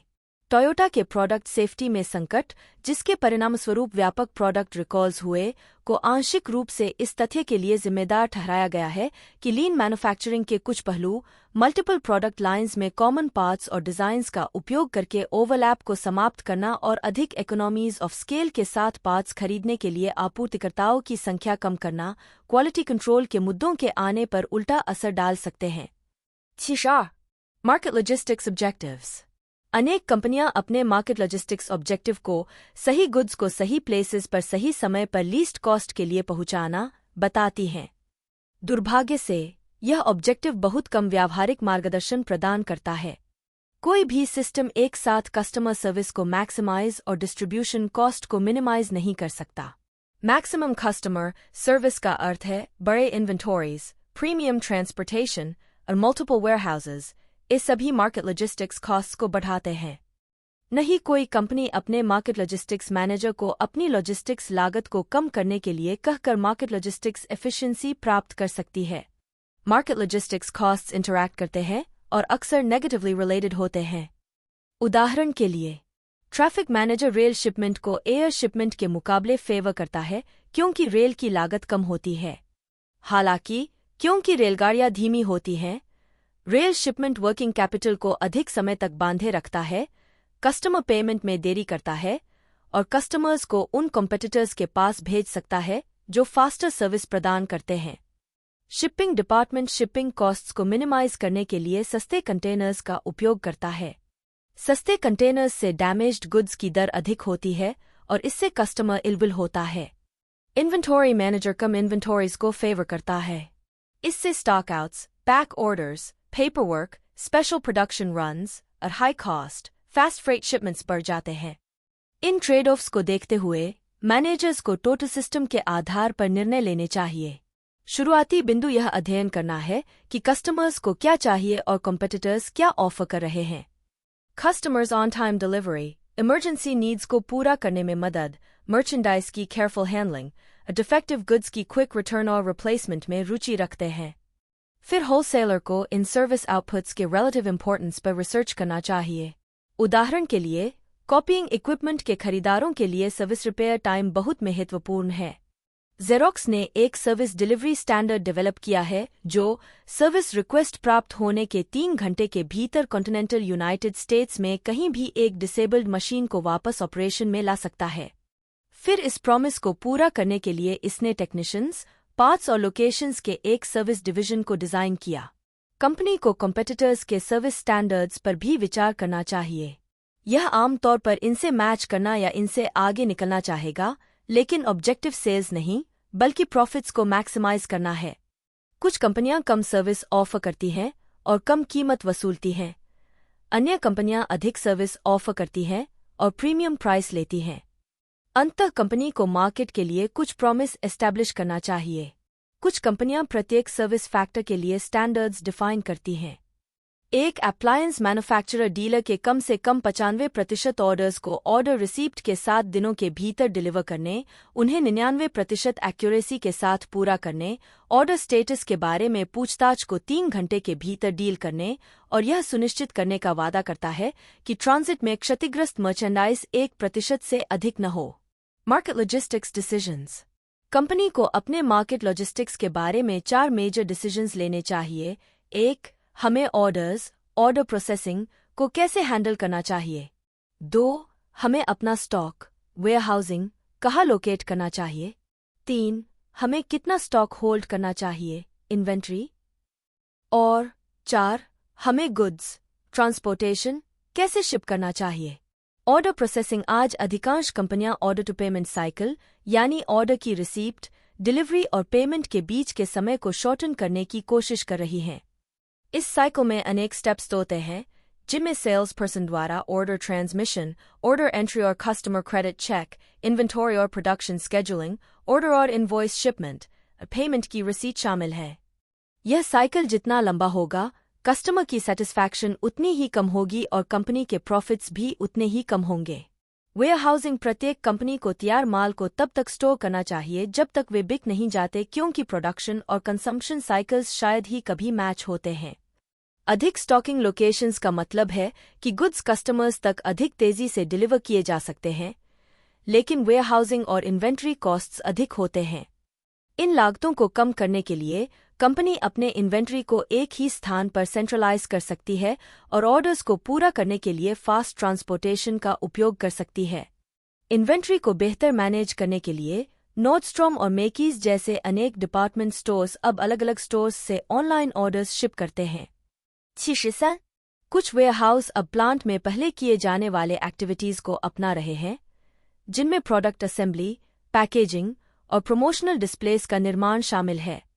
इन एक्टिविटीज को वेयरहाउस में ले जाने से लागत बच सकती है और ऑफरिंग्स को डिमांड के साथ और अधिक क्लोजली मैच किया जा सकता है।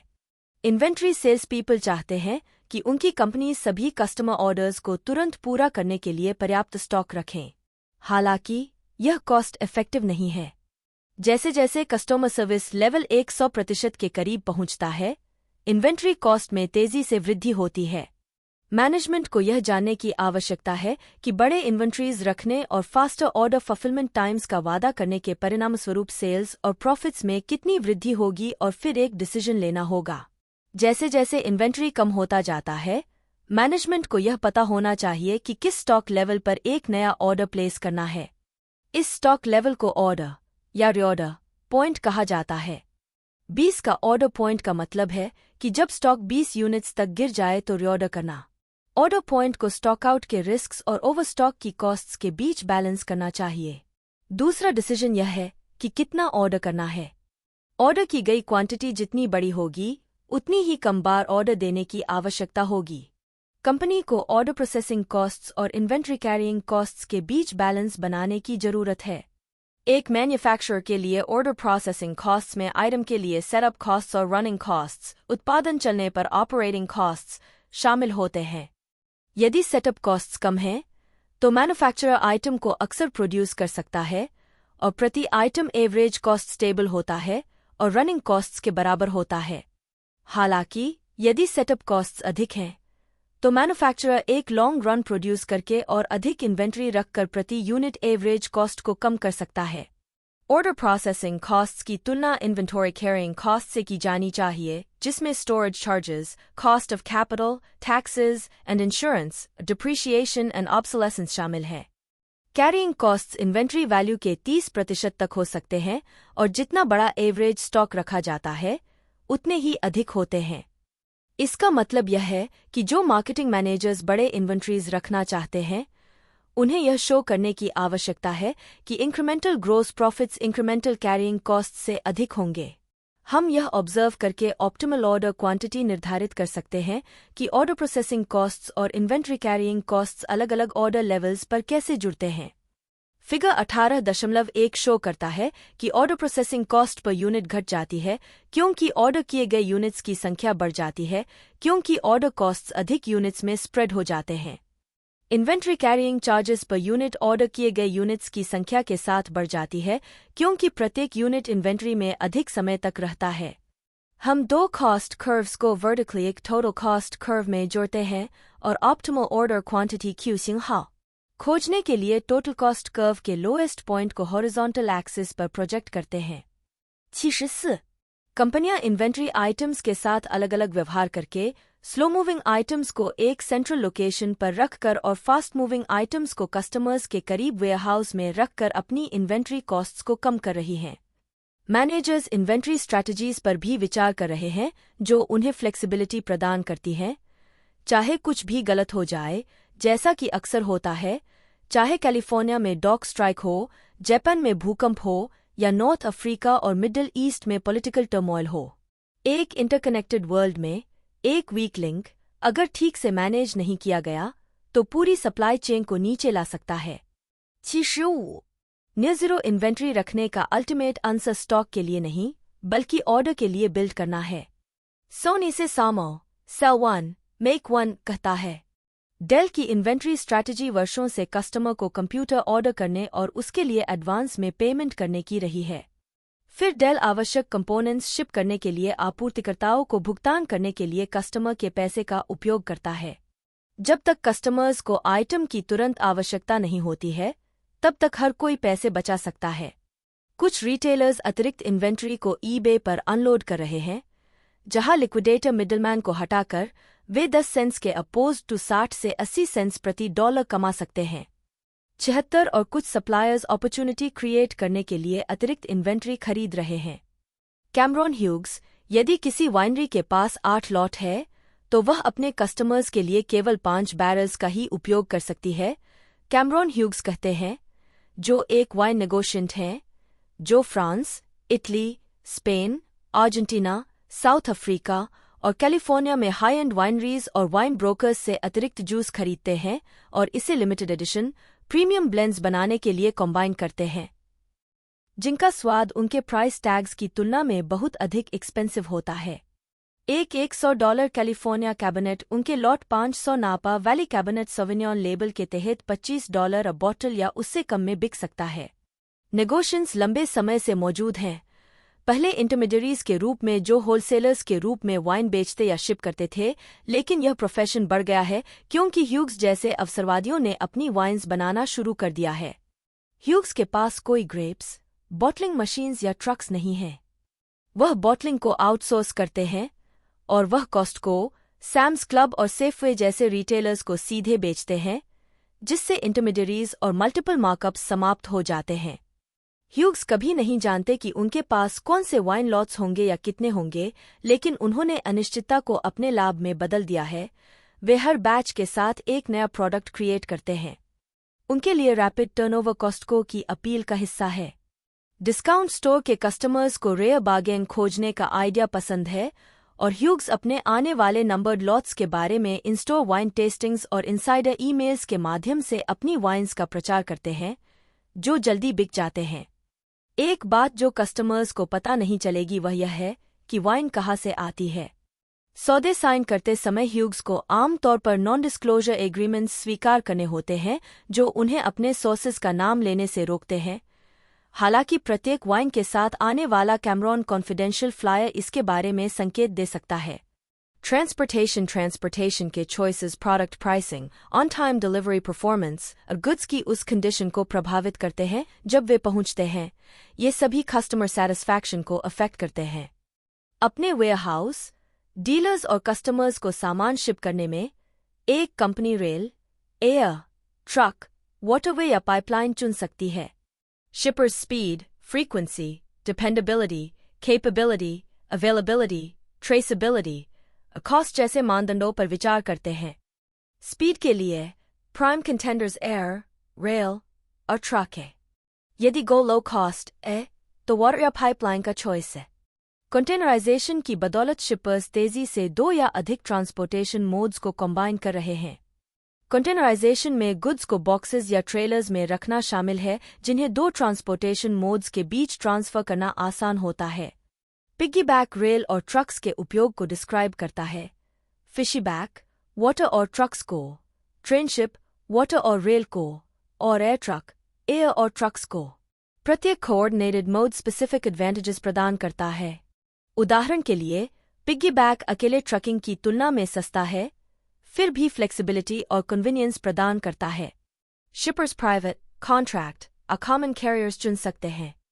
यदि शिपर के पास अपना ट्रक या एयर फ्लीट है, तो वह प्राइवेट कैरियर बन जाता है। एक कॉन्ट्रैक्ट कैरियर एक इंडिपेंडेंट ऑर्गेनाइजेशन है जो कॉन्ट्रैक्ट के आधार पर दूसरों को ट्रांसपोर्टेशन सर्विसेज बेचती है। एक कॉमन कैरियर शेड्यूल्ड बेसिस पर पूर्व निर्धारित पॉइंट्स के बीच सर्विसेज प्रदान करता है और स्टैंडर्ड रेट्स पर सभी शिपर्स के लिए अवेलेबल होता है। कुछ कॉन्ट्रैक्ट कैरियर्स मजबूत वैल्यू प्रोपोजिशंस बनाने के लिए इन्वेस्ट और इनोवेट कर रहे हैं।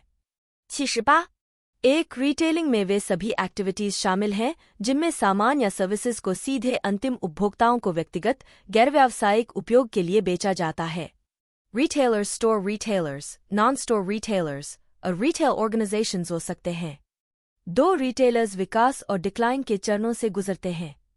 जैसे जैसे मौजूदा स्टोर्स प्रतिस्पर्धी बने रहने के लिए अधिक सर्विसेज प्रदान करती हैं, लागत और कीमतें बढ़ जाती हैं, जिससे नए रिटेल फॉर्म्स के लिए दरवाजे खुल जाते हैं जो कम कीमतों पर मर्चेंडाइज और सर्विसेज प्रदान करते हैं। रिटेल स्टोर्स के प्रमुख प्रकार specialty stores, department stores, supermarkets, convenience stores, discount stores, extreme value या hard discount store, off price retailers, super stores और कैटलॉग शोरूम्स हैं। 3.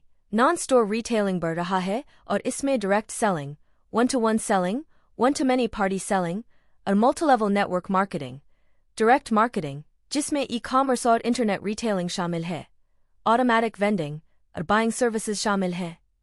Retail organizations economies of scale, अधिक परचेसिंग पावर, व्यापक ब्रांड रिकग्निशन और बेहतर प्रशिक्षित एम्प्लॉयीज प्राप्त करती हैं। कॉर्पोरेट रिटेलिंग के प्रमुख प्रकार corporate chain stores, voluntary chains, retailer cooperatives, consumer cooperatives, franchise organisations और मर्चेंडाइजिंग कंग्लोमरेट्स हैं। 5. जैसे जैसे नए रिटेल फॉर्म्स सामने आए हैं, उनके बीच कंपटीशन बढ़ी है। विशाल रिटेलर्स के उदय के साथ मिडिल मार्केट रिटेलर्स के पतन में वृद्धि हुई है, टेक्नोलॉजी में निवेश बढ़ा है और दुकानों के अंदर शॉपर मार्केटिंग एक प्रायोरिटी बन गया है। इस सभी मार्केटर्स की तरह रिटेलर्स को मार्केटिंग प्लान्स तैयार करने चाहिए जिनमें target markets, channels, product assortment और procurement, prices, services, store atmosphere, store activities और एक्सपीरियंसेस, कम्युनिकेशंस और लोकेशन के बारे में डिसीजन शामिल हों। साथ होलसेलिंग में उन सभी एक्टिविटीज को शामिल किया जाता है जिनमें सामान या सर्विसेज को उन लोगों को बेचा जाता है जो रीसेल या व्यावसायिक उपयोग के लिए खरीदते हैं। होलसेलर्स मैन्युफैक्चरर की तुलना में कार्यों को बेहतर और अधिक लागत प्रभावी ढंग से परफॉर्म कर सकते हैं। इन कार्यों में सेलिंग और प्रमोटिंग, बाइंग और assortment building, bulk breaking, warehousing, transportation, financing, risk bearing, market information का डिसेमिनेशन और मैनेजमेंट सर्विसेज और कंसल्टिंग का प्रोविजन शामिल है। 8. होलसेलर्स 4 प्रकार के होते हैं। मर्चेंट होलसेलर्स, ब्रोकर्स और एजेंट्स, मैन्युफैक्चरर्स और रिटेलर्स की sales branches, sales offices, purchasing offices और मिसलेनियस होलसेलर्स जैसे एग्रीकल्चरल असेंबलर्स और ऑक्शन कंपनी, जो रिटेलर्स की तरह होलसेलर्स को टारगेट मार्केट्स, प्रोडक्ट असॉर्टमेंट और सर्विसेज, प्राइस, प्रमोशन और प्लेस के बारे में डिसाइड करना चाहिए। सबसे सफल वे हैं जो आपूर्तिकर्ताओं और टारगेट कस्टमर्स की ज़रूरतों को पूरा करने के लिए अपनी सर्विसेज को अडैप्ट करते हैं। सिर्फ फिजिकल प्रोडक्ट्स और सर्विसेज के प्रोड्यूसर्स को मार्केट लॉजिस्टिक्स पर निर्णय लेना चाहिए। मार्केट डेस्टिनेशंस तक गुड्स और सर्विसेज को स्टोर और मूव करने का सबसे अच्छा तरीका और suppliers, purchasing agents, manufacturers, marketers, channel members और कस्टमर्स की एक्टिविटीज़ को कोऑर्डिनेट करना। लॉजिस्टिकल एफिशिएंसी में मेजर गेन्स इंफॉर्मेशन टेक्नोलॉजी में एडवांसेस से आए हैं। ज़ारा, जो स्पेनिश बेस्ड कंपनी है, यूरोप की लीडिंग अपैरल रिटेलर है जो कंज्यूमर्स को रीजनेबल प्राइसेस पर करंट, हाई फैशन स्टाइल्स प्रदान करती है। 14.5 बिलियन से अधिक की सेल्स और 2000 से अधिक स्टोर्स के साथ कंपनी रिटेलिंग इंडस्ट्री के लगभग हर ट्रेडिशनल रूल को तोड़कर सफल हुई है। पहला ज़रा स्टोर 1975 में खुला। 1980 के दशक तक फाउंडर अमांसियो ऑर्टेगा कंप्यूटर प्रोग्रामर्स के साथ एक नए डिस्ट्रीब्यूशन मॉडल पर काम कर रहे थे ताकि डिज़ाइन से डिस्ट्रीब्यूशन तक का समय घटाकर सिर्फ 2 सप्ताह किया जा सके, जो इंडस्ट्री एवरेज 6 से 9 महीने से एक ग्राउंड ब्रेकिंग डिफरेंस है। परिणामस्वरूप कंपनी अब एक वर्ष में 10,000 से 20,000 के बीच अलग अलग आइटम्स बनाती है, जो गैप या H&M द्वारा बनाए गए आइटम्स की संख्या का लगभग तिगुना है। इस रेवोल्यूशनरी स्टेप के साथ जरा सस्ती कीमतों पर फास्ट फैशन इंट्रोड्यूस करने में सक्षम थी। ज़ारा का बिजनेस मॉडल 4 स्ट्रेटेजिक एलिमेंट्स पर कीनली फोकस्ड है। Design and production. ज़रा स्पेन में अपने हेडक्वार्टर्स में सैकड़ों डिज़ाइनर्स को एम्प्लॉय करती है। इस प्रकार नए स्टाइल्स लगातार क्रिएट किए जा रहे हैं और प्रोडक्शन में डाले जा रहे हैं, जबकि अदर्स को विभिन्न कलर्स या पैटर्न्स के साथ ट्विक्ट किया जा रहा है। कंपनी अपने प्रोडक्शन फैसिलिटीज के आधे हिस्से को स्पेन, पोर्चुगल और मोरक्को में पास में लोकेट करके इन डिज़ाइंस को प्रोडक्शन में डालने की स्पीड को लागू करती है। यह प्रत्येक कलेक्शन की केवल थोड़ी सी क्वांटिटी प्रोड्यूस करती है और एक्सक्लूसिविटी की इमेज बनाए रखने के लिए कभी कभार शॉर्टेजेस का एक्सपीरियंस करने को तैयार रहती है। टी शर्ट्स जैसे लॉन्गर शेल्फ लाइफ वाले कपड़े एशिया और टर्की में लोअर कॉस्ट सप्लायर्स को आउटसोर्स किए जाते हैं। अपनी मैन्युफैक्चरिंग प्रोसेस पर टाइट कंट्रोल के साथ ज़रा अपने किसी भी कॉम्पिटिटर की तुलना में अधिक तेज़ी से आगे बढ़ सकती है और हर हफ्ते अपने स्टोर्स में फ्रेश स्टाइल्स डिलीवर करना जारी रखती है। लॉजिस्टिक्स।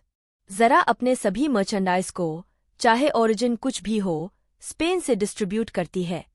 इसकी डिस्ट्रीब्यूशन प्रोसेस को इस तरह डिज़ाइन किया गया है कि ऑर्डर प्राप्त होने से लेकर स्टोर में डिलीवरी तक का समय यूरोप में औसतन 24 घंटे और यूनाइटेड स्टेट्स और एशिया में 48 घंटे होता है। इसके 50% प्रोडक्शन फैसिलिटीज़ का पास में होना इस मॉडल की सफलता की है। सभी ज़रा स्टोर्स को सप्ताह में 2 बार नई शिपमेंट्स मिलती हैं और प्रत्येक कलेक्शन की स्मॉल क्वांटिटीज उपभोक्ताओं को न केवल बार बार वापस आने के लिए बल्कि परचेज डिसीजंस अधिक तेजी से लेने के लिए भी एंटाइज करती हैं। इसकी लॉजिस्टिक्स और इन्वेंट्री पॉलिसी के कारण, जबकि स्पेन में एक एवरेज शॉपर साल में 3 बार मेन स्ट्रीट स्टोर पर जाता है, ज़रा स्टोर पर आने वाले शॉपर्स औसतन 17 ट्रिप्स करते हैं। कुछ प्रशंसक ठीक जानते हैं कि किस दिन नई शिपमेंट्स आती हैं और सबसे पहले लाइन में लगने के लिए जल्दी पहुंच जाते हैं, जिससे कंपनी की सेल्स पूरे साल और यहां तक कि स्लो इकोनॉमिक टाइम्स के दौरान भी मजबूत रहती हैं। कंपनी फुल प्राइस पर भी अधिक प्रोडक्ट्स बेचती है। इसके मर्चेंडाइज का 85% बनाम इंडस्ट्री एवरेज 60%। कस्टमर्स। जरा में सब कुछ उसके कस्टमर्स के इर्द-गिर्द घूमता है। रिटेलर शॉप मैनेजर्स से डेली रिपोर्ट्स के माध्यम से कस्टमर्स की बदलती ज़रूरतों, ट्रेंड्स और टेस्ट्स पर नज़र रखता है कि कौन से प्रोडक्ट्स और स्टाइल्स बिके हैं और कौन से नहीं। मैनेजर्स अपने सैलरीज का 70% तक कमीशन से कमाते हैं, इसलिए उनके पास चीज़ों के टॉप पर बने रहने के लिए एक मजबूत इंसेंटिव है। जरा के डिज़ाइनर्स को यह प्रिडिक्ट करने की ज़रूरत नहीं है कि भविष्य में फैशन ट्रेंड्स क्या होंगे। वे कस्टमर फीडबैक पर रिएक्ट करते हैं, अच्छी और बुरी दोनों तरह की, और अगर कोई आइडिया फेल हो जाता है तो लाइन को तुरंत वापस ले लिया जाता है। जरा अपने लॉसेस में कटौती करती है और प्रत्येक स्टाइल की स्मॉल क्वांटिटीज प्रोड्यूस होने के कारण इम्पैक्ट मिनिमल होता है। स्टोर्स। ज़ारा एडवर्टाइजिंग कैंपेन्स नहीं चलाती है। दुनिया भर के प्रेस्टिजियस हाई ट्रैफिक लोकेशंस में रिटेलर के स्टोर्स इसका की एडवर्टाइजिंग एलिमेंट है, जिनमें स्टाइलिश और लगातार बदलते विंडो डिस्प्लेज होते हैं। अदर रिटेलर्स बड़े ब्रांड बिल्डिंग कैंपेन्स पर रेवेन्यू का 3% से 4% खर्च करते हैं, जबकि जरा सिर्फ 0.3% खर्च करती है। कंपनी ने कहा है कि वह एडवर्टाइज करने के बजाय रेवेन्यू के 1% का उपयोग नए स्टोर्स खोलने के लिए करना पसंद करेगी। जरा की सफलता अपने बिजनेस के सभी पार्ट्स, डिजाइन, प्रोडक्शन और डिस्ट्रीब्यूशन पर कंप्लीट कंट्रोल रखने से मिलती है। लुइस व्युइटन के फैशन डायरेक्टर डैनियल पिएट ने कंपनी को संभवतः दुनिया में सबसे इनोवेटिव और डेवस्टेटिंग रिटेलर बताया। यह पूरे यूरोप में और साथ ही एशिया, अमेरिकास और मिडल ईस्ट जैसे इमर्जिंग मार्केट्स में तेजी से एक्सपैंड हुआ है, यह सुनिश्चित करते हुए कि यह प्रत्येक रीजन में लोकल टेस्ट्स का सम्मान करता है। जरा इंटरनेट के मामले में देर से आई और उसने अपना पहला ऑनलाइन स्टोर 2011 में ही लॉन्च किया। हालांकि कंपनी अब अपनी वेबसाइट का उपयोग रिटेल स्टोरफ्रंट्स के साथ चाइना, रशिया और कनाडा जैसे पोटेंशियल मार्केट्स में एंटर करने से पहले पानी में हाथ डालने के लिए करती है। हालांकि जरा ने हाल ही में रिकॉर्ड सेल्स का एक्सपीरियंस किया है, लेकिन उसे आगे यूनिक चैलेंजेस का सामना करना पड़ रहा है, जिसमें यह भी शामिल है कि यूनाइटेड स्टेट्स में क्या करना है, जहां ओबेसिटी रेट्स दुनिया के बाकी हिस्सों की तुलना में बहुत अधिक हैं और कंपनी द्वारा ऑफर किए जाने वाले स्लिम फिट्स और हाई फैशन के मुकाबले ढीले कपड़े पसंद किए जाते हैं। इसे यह भी डिसाइड करने की ज़रूरत है कि दुनिया भर में एक्सपैंड होते हुए मैन्युफैक्चरिंग पर अपना टाइट कंट्रोल कैसे मेंटेन रखा जाए। बेस्ट बाय दुनिया का सबसे बड़ा मल्टीचैनल कंज्यूमर इलेक्ट्रॉनिक्स रिटेलर है, जिसकी वित्त वर्ष 2013 में $45 बिलियन की सेल्स थी।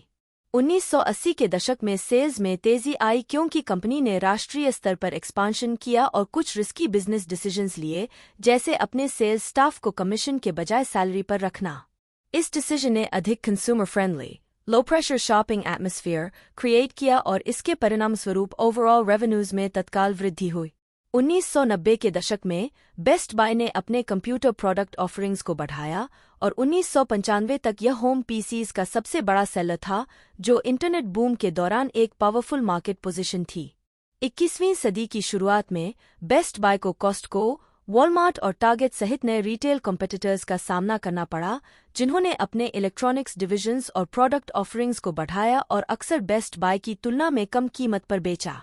कंपनी का मानना था कि कंपटीशन से खुद को अलग करने का सबसे अच्छा तरीका प्रोडक्ट वारंटीज बेचकर और होम डिलीवरी और इंस्टॉलेशन जैसी पर्सनल सर्विसेज प्रदान करके कस्टमर सर्विस पर जोर देना है।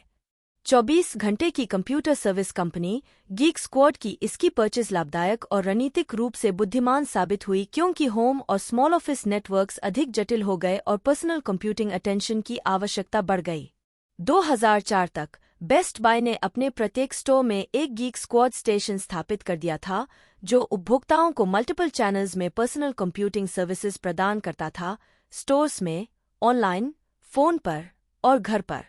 बेस्ट बाय ने अपने ब्रॉड कस्टमर बेस को कुछ स्पेसिफिक टारगेट्स में भी सेगमेंट किया, जैसे affluent tech geek, yes suburban mom, young gadget enthusiast और प्राइस कॉन्शियस डैड।